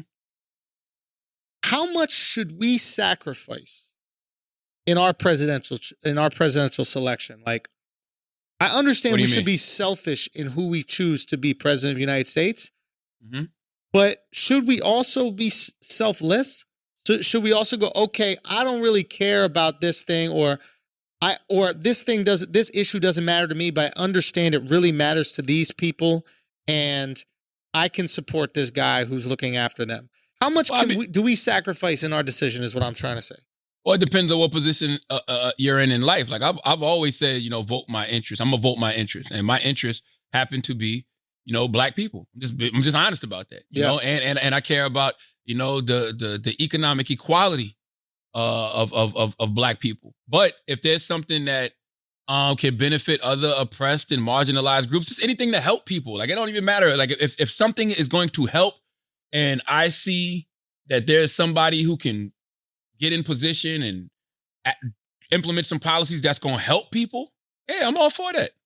Yeah, I wonder if that, like, if Trump had a universal health care plan, or universal basic income that I know immediately would impact this country, right, and help people, I would be like, yeah, rock with that. What if we educated? I don't know if I'd vote for him. I don't want to tell people how to vote. But what if we educated people on the expectation of voting? One thing I'm always trying to manage in my relationship is expectation. If I tell my girl, I'm going to be available all week and then I'm not, she's going to feel way worse than if I tell her I'm not available all week and then all of a sudden I become available a little bit, right? Because the expectation I set. So if we tell people, hey, your president has to agree with every single thing that you want, and then they're a good president, the people will always be let down. True. Maybe that's bullshit. But you know what I'm saying? Maybe we should tell people yo, have the things you really value and choose the president that's going to touch on those things, but understand he's not going to be perfect or she's not going to be perfect. There's going to be some things that y'all disagree on, and that's okay because there's 300 fucking million people in this country. Well, yeah, I mean, they do it all the time when they vote these bills. Whenever you talk to somebody about who voted for the 94 crime bill, if you ask Bernie Sanders, you voted for the 94 crime bill, disproportionately impacted black and brown people. Or you say to Joe Biden, you wrote the 94 crime bill. The first thing they'll say to you is, there was so much other things in the bill. There was Violence Against Women Acts, and there was this, and there was that. So they were willing to make the sacrifice in regards to black and brown people being disproportionately impacted by this bill in order to lift all those other things up. So yeah, they do it all the time. So why shouldn't voters? You know what I'm saying? They're willing to make those sacrifices and vote for things that they specifically want. So why shouldn't voters? Fuck yeah, I'm with that. I wonder if we'd be happier if we looked at it like that. I really wonder if we just go, all right, listen, what I care about is these two things. Like, I know there's a lot of people out there that are like single issue voters. They believe that abortion should be illegal, and whatever candidate is saying that they're going to get rid of abortion, they're voting for them. They don't give a fuck about anything else on the platform. And I don't think I don't know if that's necessarily smart for like the greater good of America, but I wonder if their expectations of their candidate are far less, and therefore they're much happier as long as they try to get that single thing that they're interested in across. I got two things I want right now. What's that? I want an economic equity package for black people. You know, whether you want to call it reparations, whatever you choose to call it. I want to see this country atone for its original sin, which is slavery. Yo, and imagine just really start. Biden wrote the crime bill and the reparation bill. What's wrong with that? That'd be hilarious in terms of like evolution. Well, he could write the bill as president, but he would actually be the one that signs it into law. That would be wild. That'd be some wild growth. He should, if he gives a fuck about what happens to him after he dies. Yo, think about this. If he ended up doing that, we got to get rid of cancel culture because it shows how much people can grow, and it shows redemption within your lifetime. If I'm Joe Biden, and I've been saying this, if I give a fuck about my legacy, I'm gonna be making policy commitments to these people and these communities that I harmed. And when I get into the White House, I'm gonna be, if Barack Obama was John F. Kennedy, I'm gonna be Lyndon B. Johnson. Lyndon B. Johnson was probably the most progressive Democrat. Racist. He's the most progressive racist of all time. That's what I'm saying. But can you deny Civil Rights Act of 1964? Can you deny the Voting Rights Act? Can you deny putting Thurgood Marshall on the Supreme Court? Like, and matter of fact, he did 3 Civil Rights Acts. It was the Civil Rights Act of 64, and then he did the Civil Rights Act of 68, which was like the Housing Rights Act or some shit like that. I don't fucking know. I'm not a scholar, but look it up. Have racists created the most progressive policies? Probably because they probably came to their fucking senses. Yo, you think they're sitting there, they're just like, we fucked up, bro. This shit was harsh. 48 laws of power. Never put too much trust in friends. Learn how to use enemies. When you hire a former enemy will go harder for you because he's got more to fucking prove. And you never know. These people get older and they realize, like, yo, we fucked up a lot of people, bro. Yo, that's we fucked up a lot of families. A lot of people are dead because of us. Let me get my fucking soul right and do what I need to do. That's interesting because, like, someone who isn't racist doesn't feel the same need to atone for a sin because they didn't commit the sin. Does that make, you know what I mean? Like, you're not, like, I don't feel any responsibility of racist because I'm not racist.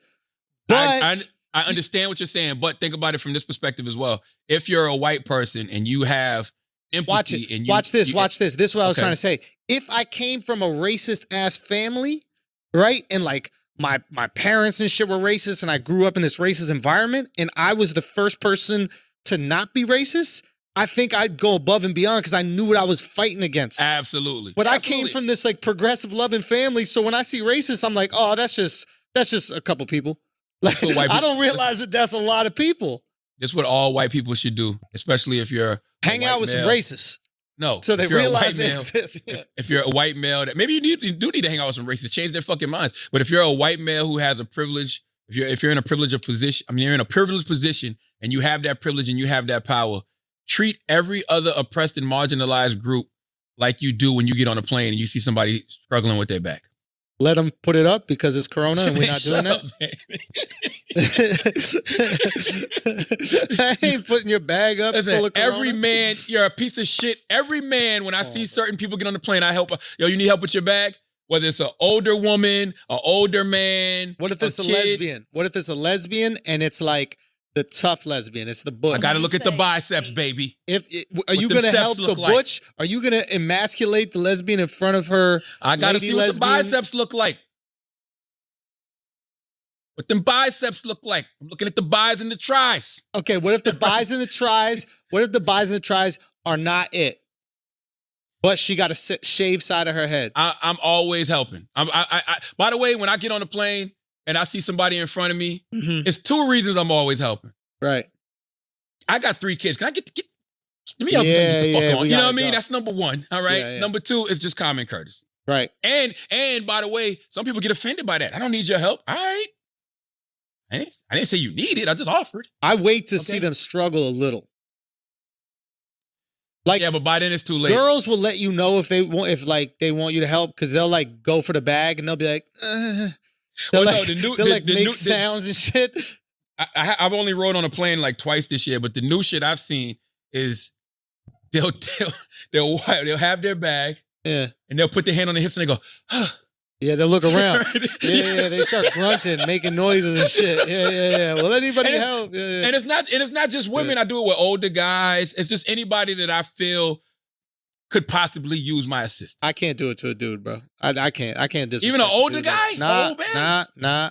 Why the disrespecting? I'll let an old man leave his oxygen tank up there. I'm not taking that shit down, bro. I would never disrespect a man by taking his shit down. Why the disrespecting? bro. That's a man, bro. You can't get another man's luggage out the thing. I once saw an old man get dragged by his luggage around the luggage conveyor belt thing.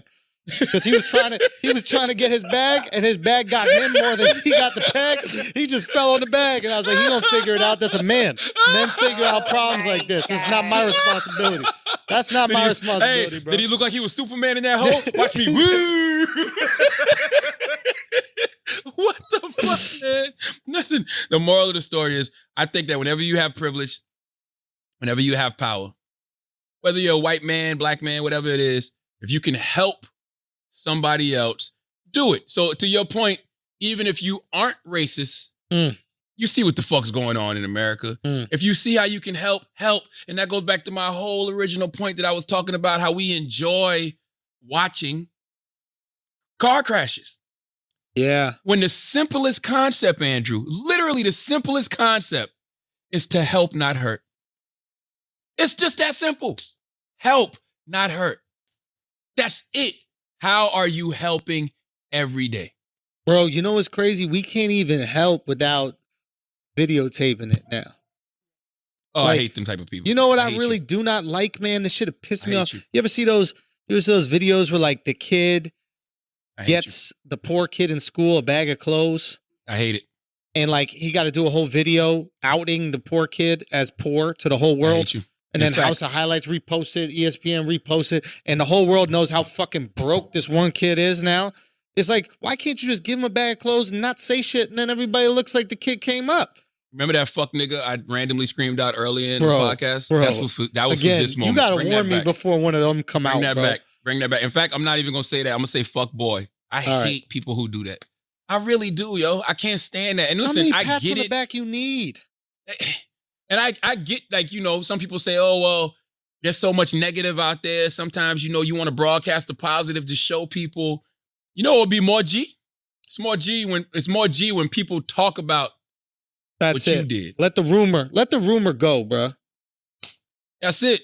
I don't gotta do it. Like, yo, that one time I gave $250,000 to South Carolina State University when I opened up the scholarship in my mom's name. The only reason I went on the field with that big ass check is because they explained to me how this helps other people donate to the school. Yeah, you said an example, yeah.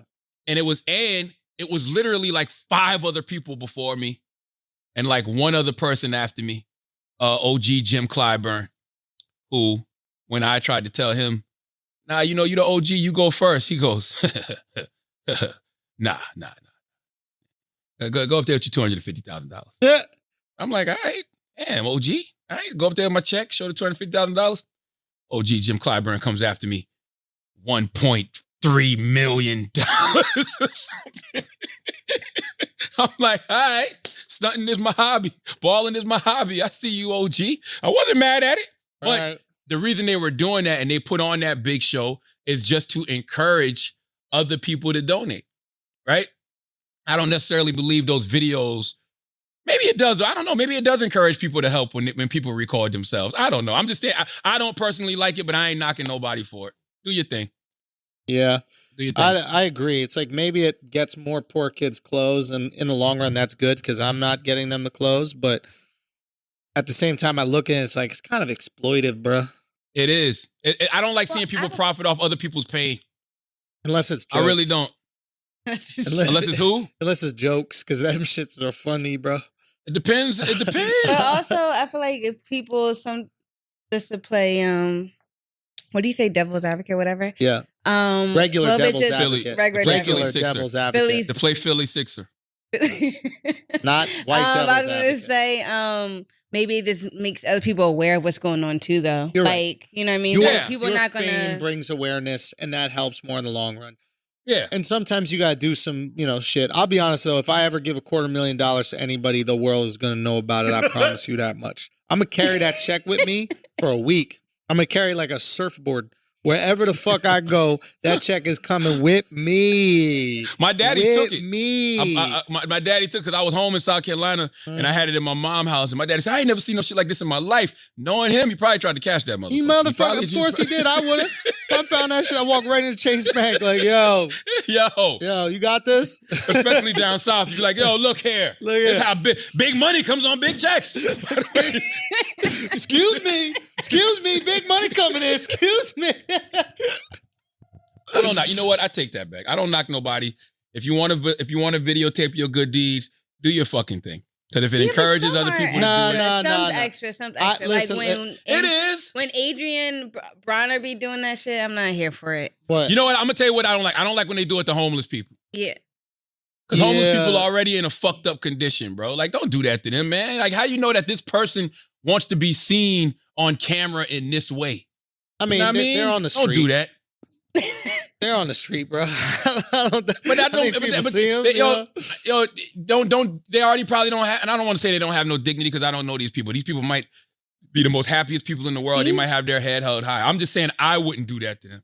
I'm not going to put their condition out there. That's the same thing with the poor kid at school, though. It's like, he don't want you to videotape it. Like, now when he wears all that shit the next day, like, everybody's like, oh, yeah, that's the clothes that John gave you. Let him just be fly. By the way, I wouldn't donate nothing to you poor kids at school because you look at Instagram, ain't none of y'all motherfuckers poor. Y'all kids be balling. When is the last time you seen a poor kid in a high school? You can't be poor on Instagram. Yeah, but maybe, yeah. When the last time? Show me the last time you seen a poor kid. I think there's still poor kids, pictures, bro. I think there's still poor kids left. No, I know that they are. But via Instagram, you cannot find them. Bro, you know what you got to do if you're poor? You got to get a good body so you could just not wear a shirt. What do you mean? Like, if you just have ripped abs and shit, every time you're on Instagram, just be shirtless. Yeah, but you can get ripped abs from not eating. Exactly. So now you're not eating, you got all these ripped abs, and then you don't need to spend all this money on fucking shirts and hoodies and all that shit. Just be on the gram flexing with your shirt off. That's kind of a way of getting around poverty when you think about it. I would do that if I had a smartphone, Andrew. Say what? I would love to be on Instagram flexing, but I'm homeless. I don't even have a phone. Are we talking about kids in school? I know, I'm we talking about homeless? The goalpost keeps getting moved with these poor homeless kids. Okay, I'm just talking about the poor kids in school. Also, keep it in the bubble, bro. Why don't they ever share the video of like when they give the poor kid the backpack of clothes and the poor kid didn't know that he was bummy until he got the clothes? Like, the poor kid is like, he opens up the bag. I'm not gonna lie. Homelessness hurts the fuck out of me. That shit hurts to see somebody living on the street, bro. Yeah. I'm not even gonna lie to you, especially in America and especially when it's a fucking veteran, yo. You mean to tell me I went to fight for this goddamn country and I don't got shit to show for it? Yeah. Like, I feel like if you went to fight for this country, if you was in any war, you should get taken care of for the rest of your life. Agreed. It really would not cost much to take care of no veteran, bro. Amen. Make sure they got room and board. Make sure they got money for food every month. Give them a stipend. Make sure that their bills are paid. Make sure they got proper health insurance. Like, what the fuck, man? Yeah, you give your life should be taken care of. I think one thing though, and you probably know about this from your work in mental health, is that a lot of homelessness is due to mental health. It's not. See my shirt? I see. Therapy is dope, right? But yeah, man, it's like a lot of these people on the streets are crazy, and then their family dies or they lose their family, and there's just no support system for them, and it's really tricky. And that's why America should be that support system. Well, that's the thing. If you attack mental health, you actually save a lot of problems. Like you solve the homelessness problem, or at least a lot of it. You solve a lot of the what's it called? Prison. A lot of this prison reform that you want to do. A lot of these people that keep going to jail and that keep ending up in jail are suffering from mental illness. So if you attack mental illness, you could solve a lot of prison stuff. You could solve a lot of homelessness. You gotta get to the root of the problem, bro. We keep dismissing it. We keep dismissing people as fucking crazy. Well, they are crazy. We're really. I mean, I don't like to use that word, but hey, I get what you're saying. You know what I mean? We're also in an era where people don't have empathy, right? So when you don't have empathy, you don't give a fuck about what somebody else is feeling. You're not even thinking about it. I've been probably depressed, and had real bad anxiety for the past since June. Really bad. Ever since Jazz died, and then my man Shaq in Anguilla, he committed suicide. And then just it's almost like I can't allow myself to feel good at a time like this. Meaning if anything good happens, right? If I know something good is about to happen in my life, PTSD immediately kicks in. All right, so where's the other shoe that's about to drop? Where's that? Somebody's going, yo, I'm to the point now when people call me, if you call me back to back, I'm like, man, hold the fuck up, man. Let me see. And I'm bracing myself to hear some bullshit. You understand what I'm saying? So that shit keeps you in a constant state of anxiety. It keeps you in a constant state of PTSD. I have these extreme highs and extreme lows. I'm talking about extreme highs. I'm talking about waking up on a Saturday morning feeling light and good, like I'm on a fucking pill, yes. And then the next Saturday, I'm in the backyard I don't know if I want to hug this tree or fucking hang myself from it. Which one is it? Seriously, I'm serious. And you gotta laugh to fucking keep from crying out this motherfucker. Yeah. But guess what? In the words of 45, it is what it is, baby. What the fuck are we going to do? It is what it is. What the fuck am I going to do? I do everything. I go to therapy. I talk to my sacred purpose coach. I read. I exercise. I got a beautiful wife, a beautiful family, beautiful friends, beautiful support system. Sometimes you just can't escape what the fuck you're feeling. You just can't. Yeah, don't escape it. Just feel it. I think that's the biggest problem for most people is they try to escape it. Yeah, you have to. You can't run away from your feelings, man. They chase you. But you got to acknowledge it. Lean into them.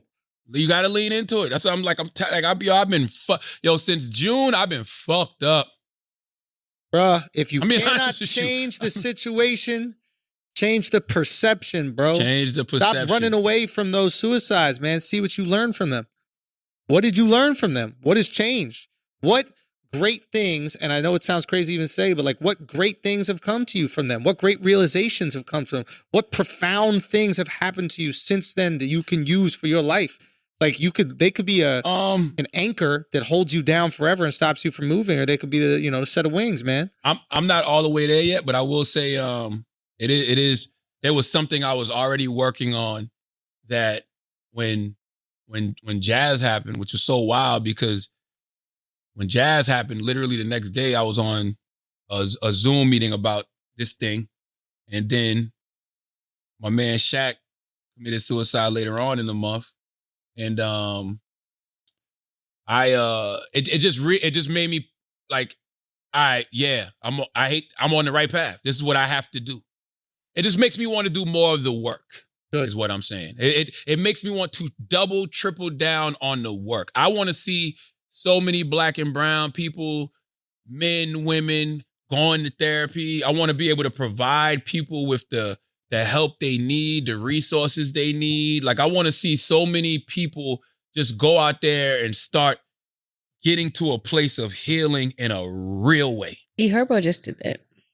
Salute to G Herbo. I think it's called I know it's called Swerving something. I can't remember exactly what the name of his organization is, but G Herbo just launched his foundation. And I salute G Herbo because G Herbo's a young man. You know what I mean? And I didn't have a handle on my emotions or my mental health when I was in my 20s. I wasn't even thinking about that shit. You know, even though I got diagnosed with, I didn't get diagnosed with anxiety until I was like 31, 32. That's when the doctor told me, like, yo, you suffer from anxiety. You have panic attacks, right? So I didn't even know what it was. So for somebody like G Herbo in his 20s to actually already have a handle on it and already, you know, doing the work, I got to salute him. Because I'm going to be honest with you. If I hadn't started doing the work 4 or 5 years ago, bruh, I don't know if I could have got past. I don't know if I could have got through the last 3 months, to be totally honest. And I've been having that conversation, right? Like, I've been thinking, you know, what gets a person to the point of suicide? Because think about it, right? Like, you had to get up this morning and say, I'm coming to the studio. Yeah. To do this podcast. What gets the person to the point where they say, I'm leaving today? I don't even I'm checking out. I don't even like going down that path, man. I don't either. I don't even right? like thinking about that. But I don't either, but I can't sit here and act like, you know, you don't think about it sometimes. You know, especially when you've had 2 friends do it. Like, you like, what got them to that point? Like, I know both of these people. These are people that like. Jazz is my girl, like, in a real way. And, you know, she got diagnosed with depression when she was 19. And, you know, we always dealt with anxiety and everything throughout the years. We helped lift each other up. But what gets you to that point where you're like, today is the day I'm out, bro? You get to a point. Same thing that happened to Tamar, same thing. Like, I have a few friends that suffer with depression.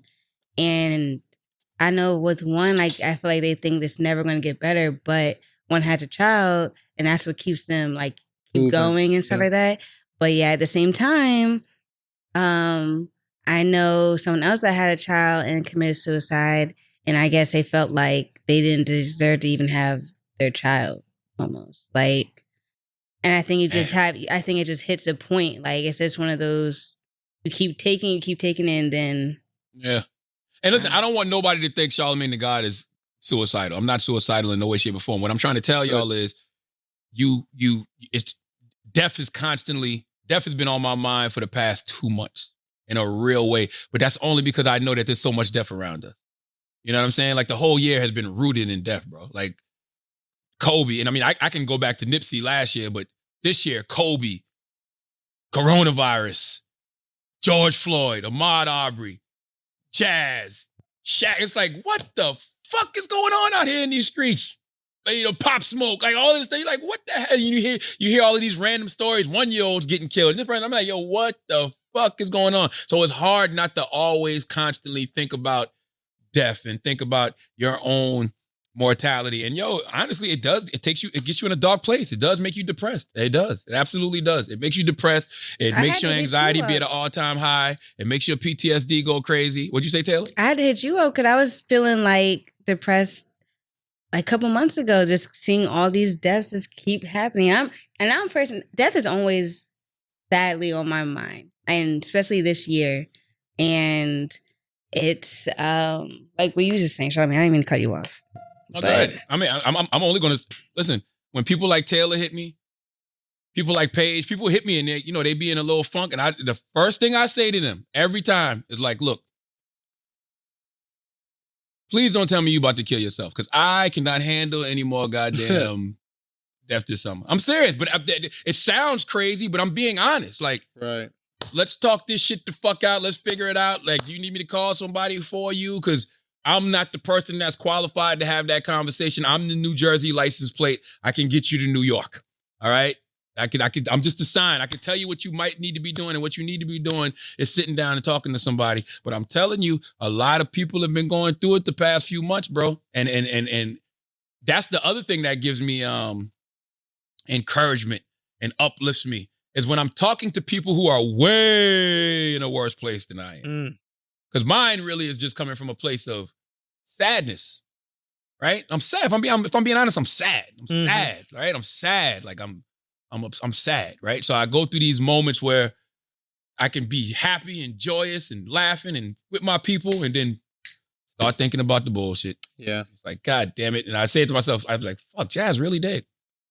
Like, shit, fuck, Shaq really dead. And then I still find myself reaching for my phone to text Jazz and shit. Like, it's like, that shit is crazy, yo. That shit is really, yeah, that shit can really take you in a bad place, man. We ain't got no bills to pay. Yes, we do. I was going to say, Please, get the fuck out of here. Get the fuck out of here. All right? Hey, by the way, this is not an ad, even though we are about to pay some bills. Chris had a good point, so and Taylor had a good point, so we're just adding this in, man. The National Suicide Prevention Lifeline. Reach out and touch 1-800-273-8255. They're available 24 hours a day. You know, they got English and Spanish, but you know, if you need somebody to talk to, man, you know, they provide free and confidential support for people in distress. You know, everybody may not have a support group of friends or a therapist like I do. I literally, and it's so interesting. I just went to my phone and it was Paige texting me saying, hey, your therapist is available tomorrow at 3. It's actually the first time I'm going to see her in person since this whole pandemic, which should be very helpful. But yeah, 1-800-273-8255, National Suicide Prevention Lifeline. Schulz, pay some bills. Let me tell you something. Stop going to the grocery store and risking getting corona, risking spreading corona. You know what we're dealing with right now. It's not a game. Get those groceries delivered right to your crib, okay? You could do that in a lot of different ways. I'm going to tell you the best way to make sure it's the most fresh, the best ingredients, the best tasting food, better help you meal prep, better help you with everything. It's HelloFresh, okay? They have high quality ingredients every single week, super flavorful experience. Over 90% of the ingredients are sourced directly from growers to ensure the freshest recipes are delivered to your door. HelloFresh saves you time. Okay? Cut out that stressful meal planning bullshit. All right? The grocery store trips, all that. All you got to do is go to HelloFresh.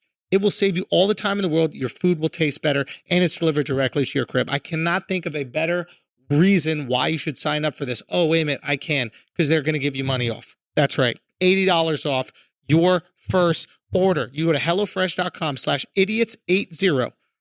Okay, you use the code idiots80. You get $80 off, including free shipping on your first box. Why would you not do that? I'm telling you, HelloFresh is committed to making fresh, delicious food available now more than ever, and has taken extra steps to keep its employees and customers safe. They've even donated over 2.5 million meals to charity in 2019. This year, HelloFresh is stepping up their food donations amid the coronavirus crisis. I'm telling you, great company, great food, incredibly convenient, and you're getting $80 off. What more could you want?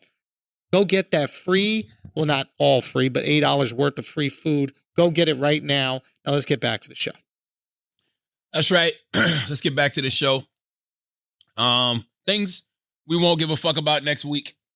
I have to address Logic.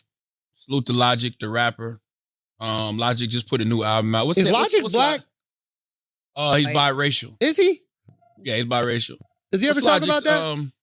Yeah, all the time. Does he ever rap about that by any chance? All the time. Oh, he does? All the time. Oh, really? Yeah. You sure he mentions it? All the time. Oh, okay. Can you pick up on my sarcasm? Oh, I got it now. I don't know. What's the name of Logic's new album called? It's his last album. He retiring. I don't like to dismiss anybody's feelings. Okay. Because no pressure. I wouldn't. What's it called? No pressure, I think. No pressure? I don't. Okay. I wouldn't want anybody to dismiss mine. It's just that when I hear, and I'm not saying this is Logic at all. I'm just telling you how I'm feeling about this situation. When I hear people say certain things when their albums come out, I don't know if that's how they really feel.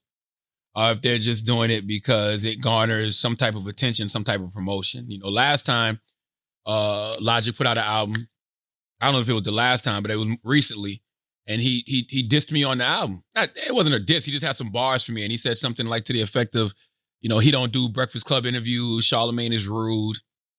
And then he brought up me saying he was homophobic, which I never actually said.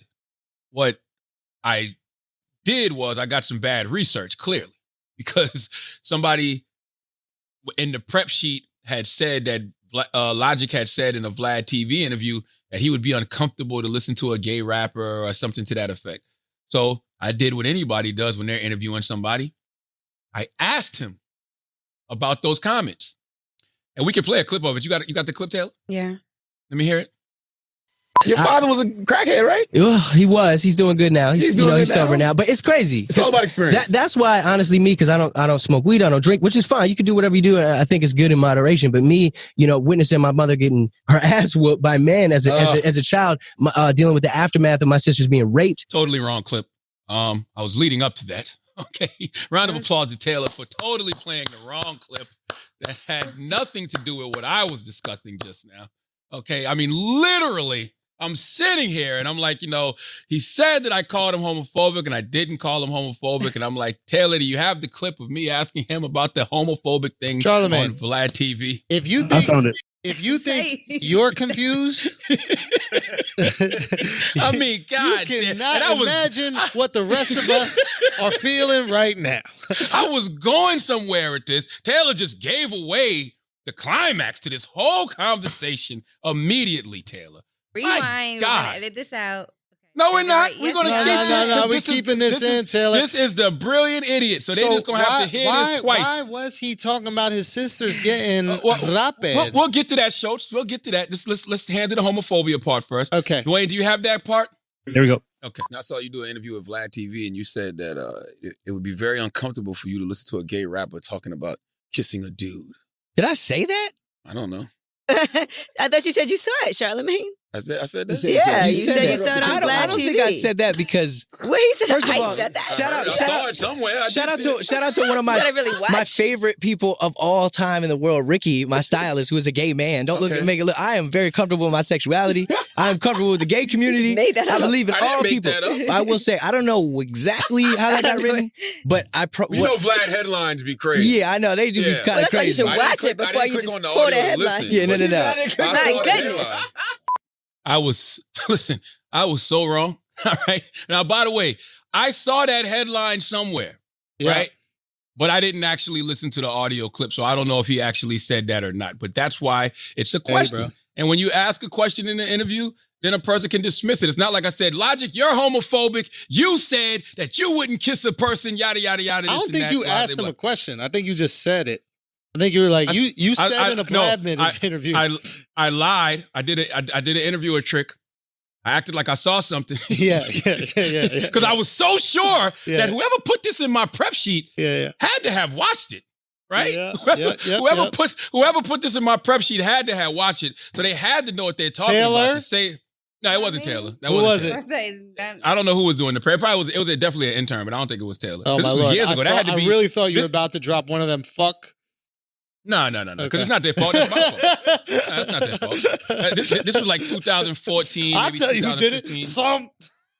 I was never here when I wasn't there. That wasn't saying you, babe. Because that's my fault. But that's what you do. You trust the people around you. So if that's in your prep sheet and you see it and you're like, oh, that's interesting. But I brought it up as a question, or I lied and said I saw it. Right?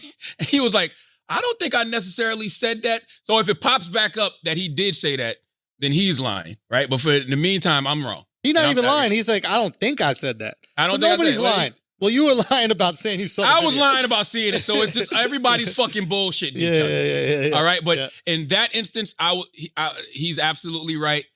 If he wants to say I was trying to label him homophobic and that's worth some raps, cool. I'm not mad at that. Salute to you, Logic.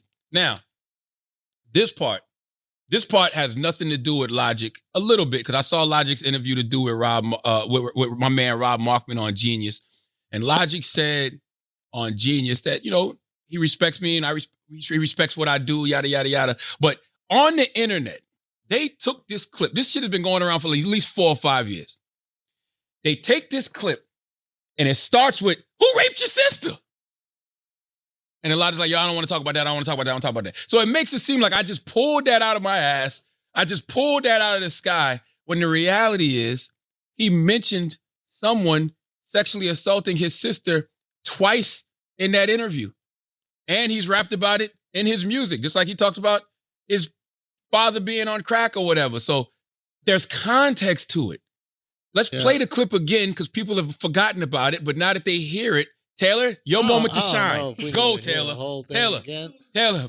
Well, he was. He's doing good now. He's sober now. But it's crazy. It's all about experience. That's why, honestly, me, because I don't smoke weed, I don't drink, which is fine. You can do whatever you do. I think it's good in moderation. But me, witnessing my mother getting her ass whooped by men as a child, dealing with the aftermath of my sisters being raped, things like this. Do your family members get upset that you put their life out there? Like you said, your sisters got raped. Your father was on crack. Great question. I think that they understand because I've spoken to them. I don't out nobody. I have a lot of brothers and I have a lot of sisters. It's kind of a culmination of all our stories as a whole. Yeah, I talk about it on the album. Who the hell raped your sisters? Oh man, I don't want to get into that. It's a little too personal. Now, Andrew, you're an honest person. Right? Andrew, you're an honest person. Yeah. Tell me if I was out of line. No. Why wasn't I out of line? Because I see people in context, right? I can understand if you just see that from the end where it's like, who the hell raped your sister? And I don't want to talk about that. I would even go so far as to say, I'm not saying this because you're my friend, because I think it's really funny when you ask questions that you don't mean to ask, and I like making fun of you for it. But that being said, if somebody brings up the fact that their family member was raped and you don't follow up that question, doesn't that seem like you're being insincere in the interview? Like you're having dinner with somebody or you're having any kind of conversation. They bring up a traumatic thing out of nowhere that you didn't ask. They bring it up. And then you just go, well, anyway, what do you think is going to happen with the Super Bowl? Yeah, doesn't that seem a little weird? And they bring it up again. So I'm like, okay, clearly this person wants to talk about it. And when I asked him, I said, hey, do your family members get mad at you, when you very reasonable. Like your father's on crack or your sister. That's their business. Being You're raped. sharing it. Yeah. Logic actually said, great question. And then he answered what I asked him. So when I came back, I said, well, who the hell raped your sister? I asked that question because I just assume you've thrown it out there a couple of times. Maybe you want to out some family members, or maybe you want to out the piece of shit who did that to your sister. I don't know. But the fact that you said it twice in an interview and you've rapped about it is the reason I asked you. So, that has nothing to do with logic, even though I feel like when he was in the interview with Rob Markman, Logic know I didn't ask him that question out of context. And he know that. Like, he know I didn't just randomly ask him that question. He said that you asked him out of context. Well, he said that, Charlamagne asked me wild shit like, who raped my sister? Or what am I doing for the Black Lives Matter movement? Or he said I was homophobic. I'm like, I didn't say you were homophobic. I was wrong. Can I ask you a question? Yes. Because this is where I thought you were going with it, and I don't know if you were. Mm-hmm. I thought that you were assuming that after he suggested that his mom was abused by his dad, that possibly his dad abused his sister. I was thinking it was something in the family. That's where I thought you were going with. Yeah, I was just thinking it was something in the family. That's why I said, well, who the hell raped you? That's what I was thinking. It was something in the family because it was about a family conversation and the dysfunction of his family. Exactly. That's all. Yeah. I mean, I didn't want to just say, hey, did your father rape your sister? Or did a family member? You know what I mean? I was like, well, who the hell raped your sister? Let me open it up. And he said he don't want to talk about it. Cool. It's not like I pressed the gas on it. All I'm simply saying is he mentioned it twice in the interview. That's why I asked it. The internet, you motherfuckers are evil. Because literally for the past 4 to 5 years, it's the same line. Let's flash back to when Charlamagne asked the worst question in interview history. And it literally starts with me saying, who the hell raped your sister? So that's like, yo, man, I got this thing, man. I'm going to post this later today. It's just a quote. And it's just this simple quote right here. The version of me you created in your mind is not my responsibility. So when people get really mad at me about shit and Charlamagne's a piece of shit and this and that, y'all created this version. Yeah. I'm not saying that I haven't given y'all plenty of ammo. Yeah. Right? I'm just simply saying the times I've fucked up, let me own that and get on my ass. But y'all really be reaching and making shit up. And I just don't like Logic feeding into that. That's all. Because Logic, no, I didn't ask him that out of context. But I mean, from the marketing I've seen so far, and granted, this is only the internet stuff that come up. I'm not a connoisseur of Logic or his music or any of that stuff. And from everything I've seen, just in like regular interviews, it seems like a pretty reasonable dude. I don't know, nothing that really angers me about him. I tease him about the black thing, and because I understand he looks really white. So as long as he makes sure that everybody knows he's actually black, does he say the N-word in any raps or anything like that? I don't know. Maybe he does. But if he did, I would make sure I would let everybody know I was half black if that was the case, right? Yeah, next time I interview him, I'll start with that one. I'll be like, so on your last album, you said the N-word 72 times. Yeah. How many times would you have said it if you were full black? Yeah. Salute to Logic, though, man. I'm going to be honest with you. I don't like... I guess what I was trying to say is that, like, it seems to me like there's been a lot of, like, I'm the victim in the PR of this new album. Like, I just saw one thing pop up where he said that Joe Budden makes people want to kill themselves and stuff like that. And I was going to say that. I didn't like that he said that. But if that's how he feels, he has every right to say it. You know what I'm saying? And I hit Logic up, you know what I mean? Because my man Rob had said in the interview he was going to connect us. So he connected us over the weekend and we text back and forth a little bit. And we're going to talk soon. But yeah, I don't like people feeling like that. Like, I can't dismiss his feelings. You know what I'm saying? Like, I can't sit here and tell him what makes him feel like he wants to kill himself or what makes him depressed. You know what I mean? It's like, can't nobody tell me what makes me sad and what makes me depressed. So if it's easy to say, yo, have thick skin, have tough skin. But what if he doesn't? Biracial skin might not be as tough as goddamn full 100% black or white. I don't know. See? Bro, I don't know, man. And by the way, hold real quick. I didn't have to say that just now. Yeah.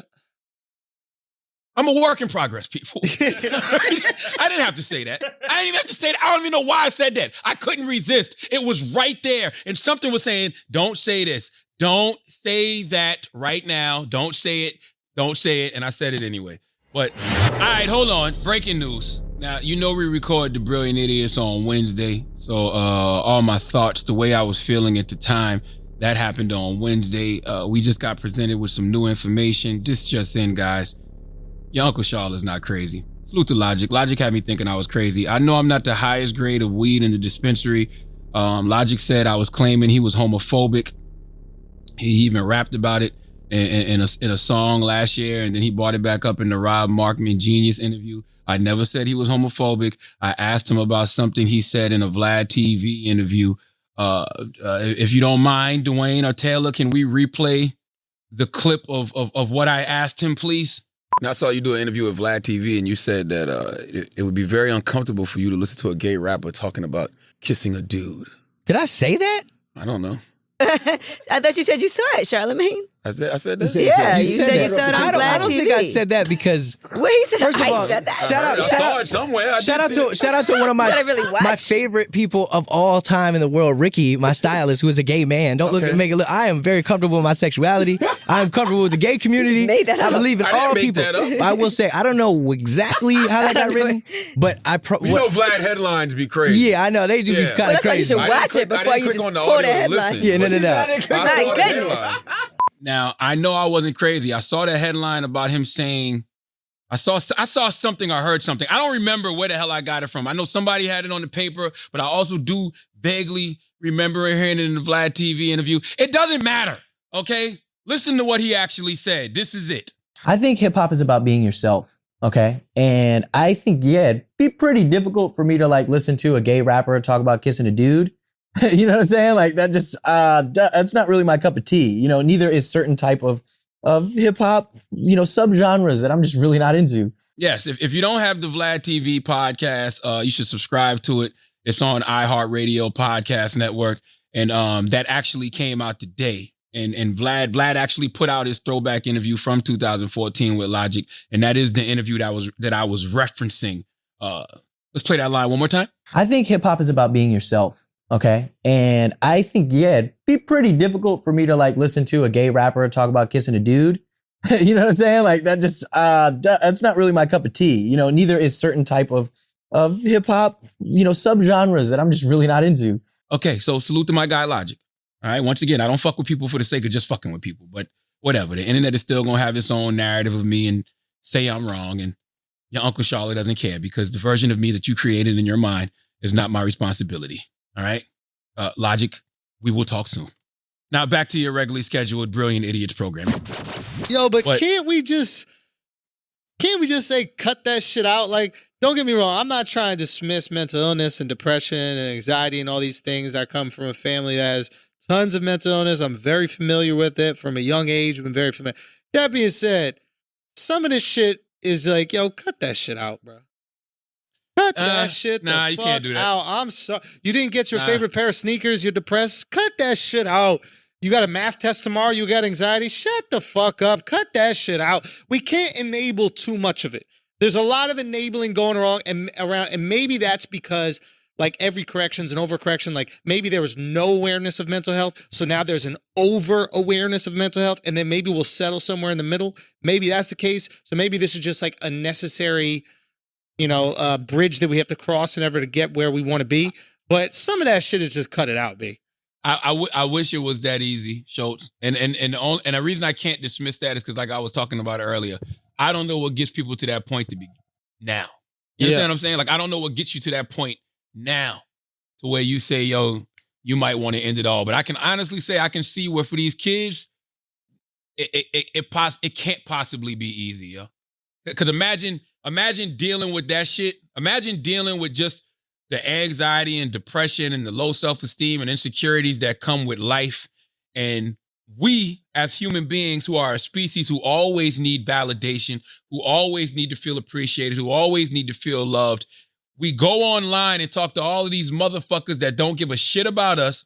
We express these emotions, and then literally it's thousands of people telling you, kill yourself. Nobody's asking you to be online, though. That's a choice. That's no one's true asking too. you to make music. Nobody's asking you to do albums. No one's asking you to monetize your life and exploit your life for your art. No one's asking you. And if you are willing to do that, you have to know the cost of that. It's like all these famous people that like are upset that the paparazzi follows them around. That's the cost of being famous.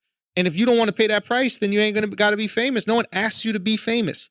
No one ever said, hey, Kim Kardashian or Brad Pitt or Sarah Jessica Parker or whatever, we want you to be famous. No one ever asked. Y'all wanted that shit. Unfortunately, it's not going to be just mansions and millions. There's going to be a couple things that are annoying that you got to deal with.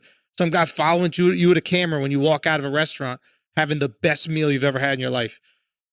I agree with that, but I think that when you deal with mental health struggles and you're not at that place of healing, you may want to be in your life.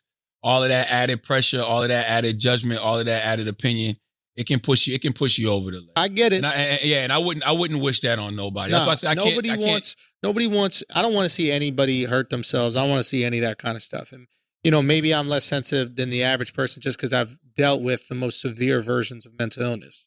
When I hear people like talking about how anxious they are because it's going to rain tomorrow, I'm like, man. But maybe I should have more empathy. Maybe I should be like, okay, they're learning what this is and they're going to be able to partition that shit out and find out what the extreme versions are and what the little stuff is. I think you should have more empathy because you watched the decline, right? And you don't know how that happens. Yeah. So I have to have empathy for that, and I've seen this happen to other people before. Like you just like, where did that decline come from? Yo, Jazz, you like, you know what I'm saying? So it's just like I have empathy because I don't know what drives people to that level. That's fair. You know what I'm saying? Yep. So it's like, yeah, as much as I would love to say, man the fuck up, or you gotta have tough skin. Nah, I don't know. And I don't want to be responsible for, what a person is feeling, even if my intentions weren't that. So that's actually one of the reasons, I can't wait to chop it up with him. And that, when Rob put us together, that's what he said. He was like, man, I really appreciate everything you do in regards to mental health. He even said that in the Rob interview, but he was just like, I would love to just talk with you about, family and life. And man, when I see stuff like that, It's just like, who would I be to throw my middle finger to that kid? I'll be like, nah, fuck that kid. I'm a 42-year-old grown man. Yeah. You know what I'm saying? Like, I have people around me in my life that lean on me in that way. Even though I might be going through my own shit, they lean on me in that way. And even though he's not somebody I consider a friend, or I don't know him like that, if he's man enough to reach out in that way, come on, man. Of course I'm going to reply back and have a conversation with that. See, I almost said half a brother. I'm an asshole. I'm trying here. I literally thought about it. Did you see my brain working like, don't fucking say it? You said it. You didn't just think about it. I fucking said it. Why did I say it? Why the fuck did I say that? That's why nobody takes me serious. That's why I'm serious. That's exactly why nobody takes me serious. But trust me, my intentions are pure. And salute to Logic. We're going to chop it up and we're going to build soon. I really want to just bring everybody together in that space that's having these conversations about like mental health in a real way. Logic and G Herbo and, you know, Wale. Like, I would love to have everybody just come together and sit down with different mental health professionals like Dr. Rita Walker and, you know, Dr. Alfie Noble and Dr. Jessica Clemens, and just everybody just come together and let's just chop it up and build. Create a safe space for people going through that shit right now, man. For real. We should organize something man. where we get everybody together and I just go, yo, cut that pussy shit out. You gotta man the fuck up. Stop bitching and whining.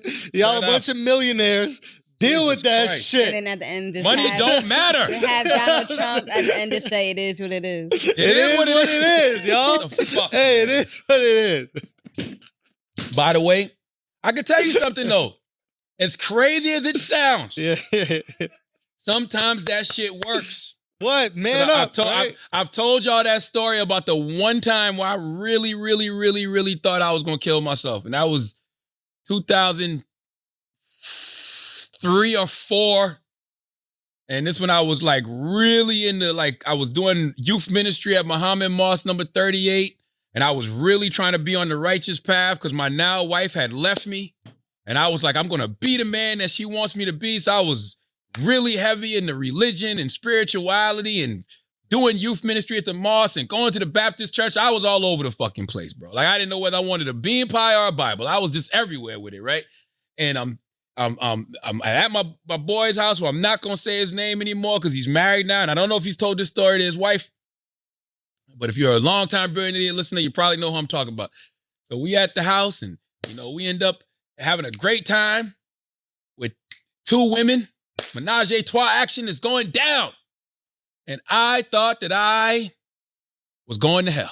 I was like, I am going to hell. I just had sex and I'm trying to give my life to God, but I'm out here getting drunk and having sex. I was like, I don't deserve to live. Like, I was on it like that.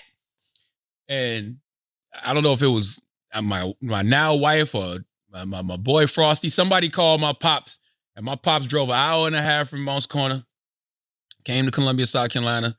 We sitting outside the steps of the apartment I was living in, and I'm telling them what happened. My daddy looked at me, and my daddy said, "You mean to tell me I drove an hour and a half because you got drunk and got some pussy? You want to kill yourself because you got drunk and got some pussy? Well, goddamn it, where the liquor and the motherfucking women at? Because you got me stressed the fuck out now. Hey, what the fuck is wrong with you?" And that, for whatever reason, that put everything back in perspective. That put everything back in perspective. What did Duval say? Listen, his next line after that was, "Bruh, you ain't gonna always get shit right. Sometimes people fuck up. Like, what the fuck, man? Smile, bitch. Smile, bitch. Come out. Like, yo, it's that simple. Smile, bitch." You know what it is, though? I had an expectation of myself. There you go. And I feel like I let myself down. There it is. If you can't change the situation, change your perspective, bro. Exactly. Change your perspective on that menage a trois. Now you look back at that, you were like, I was pounding that push.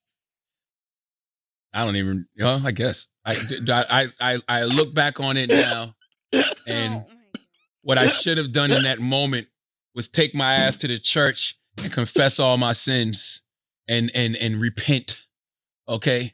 That's what I should have done. Well, what did you do? Smelled your fingers all night. Man, shut up. Dad was probably right next to you. Hey, let me smell that fingers too. Is that what y'all do? What? Smell our fingers with our dads? No. What are you talking about? No, that's what y'all do. Oh, Nah, smell the our funniest, fingers? hey, the funniest part, right? Yeah. I'm talking to my boy and I'm like, man, I can't be doing that no more. He said, doing what? I said, man, sleeping with, different women. Like I want to get married and do X, Y, and Z. And I'm like, yo, it didn't bother you the way they was talking to us? Because, they was like, get your ass in here. Take your pants, like that type of shit. And he was like, no. Smile, bitch! Come on! It didn't bother you? Let's go, It didn't bother me. Who's this dude? Exactly. That's by my guy, the bro. way, Who's this that's dude? the hood Me? though. Hey, That's the me. hood is like that though. The hood is like, this nigga. This nigga tripping, cuz. This nigga, man. Come on, bro. We over this, bro. Shake it off. You just gotta shake it off. You can't shake Is that off a how you little said it threesome. too? It didn't bother you? That you sound so concerned. You don't even know where I was at in my life at that time. No, I don't. Literally, I was in the church. I was in the mosque. I was trying to get into heaven. You're doing Then everything you could to get to heaven. And You then I were realized, man, now I understand this whole repentance and forgiveness thing. Because, boy, sinning is fun. It ain't fun. It's just too easy not to do it. It wasn't. And is it a sin? Is it a sin because you have sex? Say again? They Is try it a to sin make 'cause it you have like sex? Yes, it's a sin. Who says who? God. I don't it's a believe sin if you're cheating. Hold on. It's a sin if you were cheating, yes. I wasn't cheating. It's Me and not a my sin girl to cheat. were broke up. It's not a sin to Oh, so then cheat. why were you upset? Hold What up. the fuck? Because I was trying to be the man that I wanted her to, that I know she wanted. He was trying to do some gay so- shit. So I don't practice bad habits. Yo, Wait, hold just on. be Y'all honest, weren't bro. together, but you're trying to be the man that she.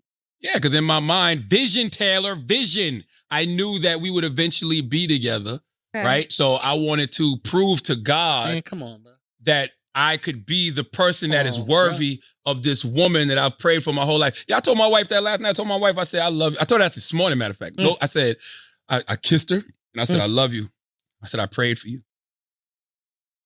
Meaning I prayed for her. About what? What'd you pray? I prayed for her. I prayed to have that type of relationship. Oh, I prayed I prayed for you. You Not would get I this. prayed, like I prayed for you. I prayed Now, was that for before or after you destroyed those boxes down there in South Carolina? this guy, man. was that when were you praying? did you spray some Holy Ghost out as part of that prayer? Oh, this guy, man. I was just trying to be a good man. Son, Holy Ghost, Not doing give me a woman that would do nothing that these ladies are doing right now.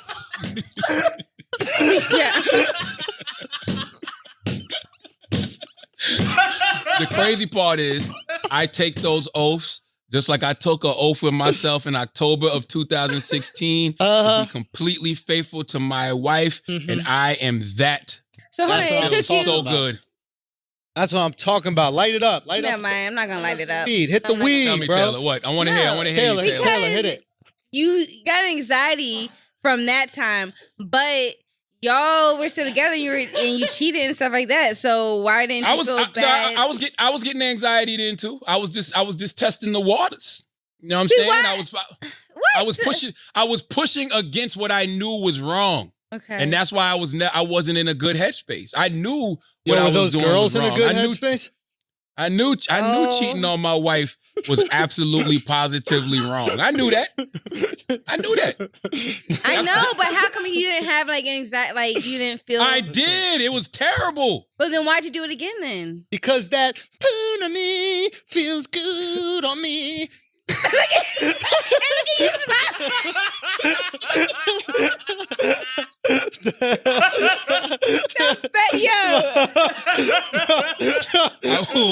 I will neither confirm never nor even seen that deny face you made. anything that Schulz said Bro, just now. that punani nani, tsunami nami. What's that song? We don't be knowing, men don't be knowing. We don't You be know why. knowing. No, I know why. We I don't do be know why. knowing, except when he knows. Oh. You know what I I mean? know. Now he knows, but I we know don't why. be knowing. Tell us why. You know why? You felt type of way when she had sex. I had a fragile ego. Ah. I was insecure. I had imposter syndrome. I thought I had high self-esteem, but I had low self-esteem. And I was feeding my ego with those other women. That's what that was. Because I always say men cheat for ego, women cheat for emo, which is emotional reasons. Yeah. It was all ego. Because sometimes as men, we think that's what we're supposed to do. We're supposed to be out here knocking them all down. Until you get to that point in your life where you realize, like, nah. Wait a minute. Emo stands for emotional? You didn't know that? I thought emo was like eat me out. Shut up. Oh, my God. I thought this whole time it was like your boyfriend or husband isn't eating you out, so you're cheating on a dude because he'll go down and eat the puss. There's a good joke there. There's a good, listen, seriously, listen. There's a good oral sex joke with ego and emo. Okay. Because ego could be eat girls out or eat guys out. Eat guys out. Yeah. There we go. Eat me out. Like there's something there There's with something the there. whole ego, emo thing. I was workshopping it. Yeah, something there. The moral of the story is... sometimes you got to try something new before you commit to your old thing. I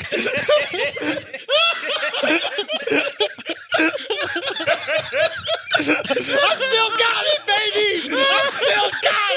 I'm here, baby. Ain't never left. Smile, bitch. Oh, my God. The moral of the story is be faithful to your women.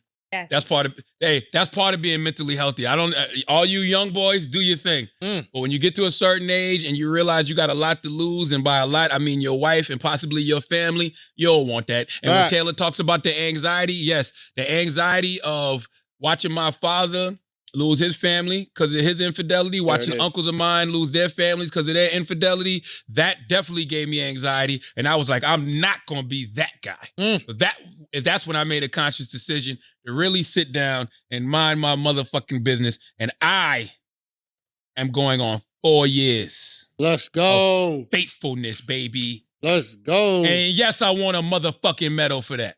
Let's go. Why shouldn't I get a medal for that? That's why you're freezing now. No, you don't get a medal. Anyway, look, guys. Not for 4 years. Guys, you get medals for 4 years of sobriety. Yeah, you get medals for weeks of sobriety. Yes. You cannot compare. And vagina's way worse than drugs. Yeah. Yo, that's true. That's true. Yes. You've been sober from girls. You've been hober. Homer Simpson. Homer Simpson. Yo, that's Homer Simpson. Homer Simpson. Are we just talking about pussy? I get around other pussy and I go, oh. And then I fade away into the bushes. And then I fade away into the bushes and go home to my family, Taylor. Yo. You wish you had a Homer Simpson. Bro, you know what's crazy, Charlamagne, is you went from fading into the bushes to fading away from them. You get it? Like you put your dick into the bush. I'm just fading into a different kind of bush, that's all. There we go. Look, I fade into a different kind of bush. Guys, I gotta go. Let's do it. As always, if you listen to this podcast, you think we're smart, you think we're intelligent, you think we're brilliant, you're absolutely right. If you listen to this podcast and you think we're just a couple of idiots who don't know shit, you're right too. It's the Brilliant Idiots Podcast. Thank you for listening.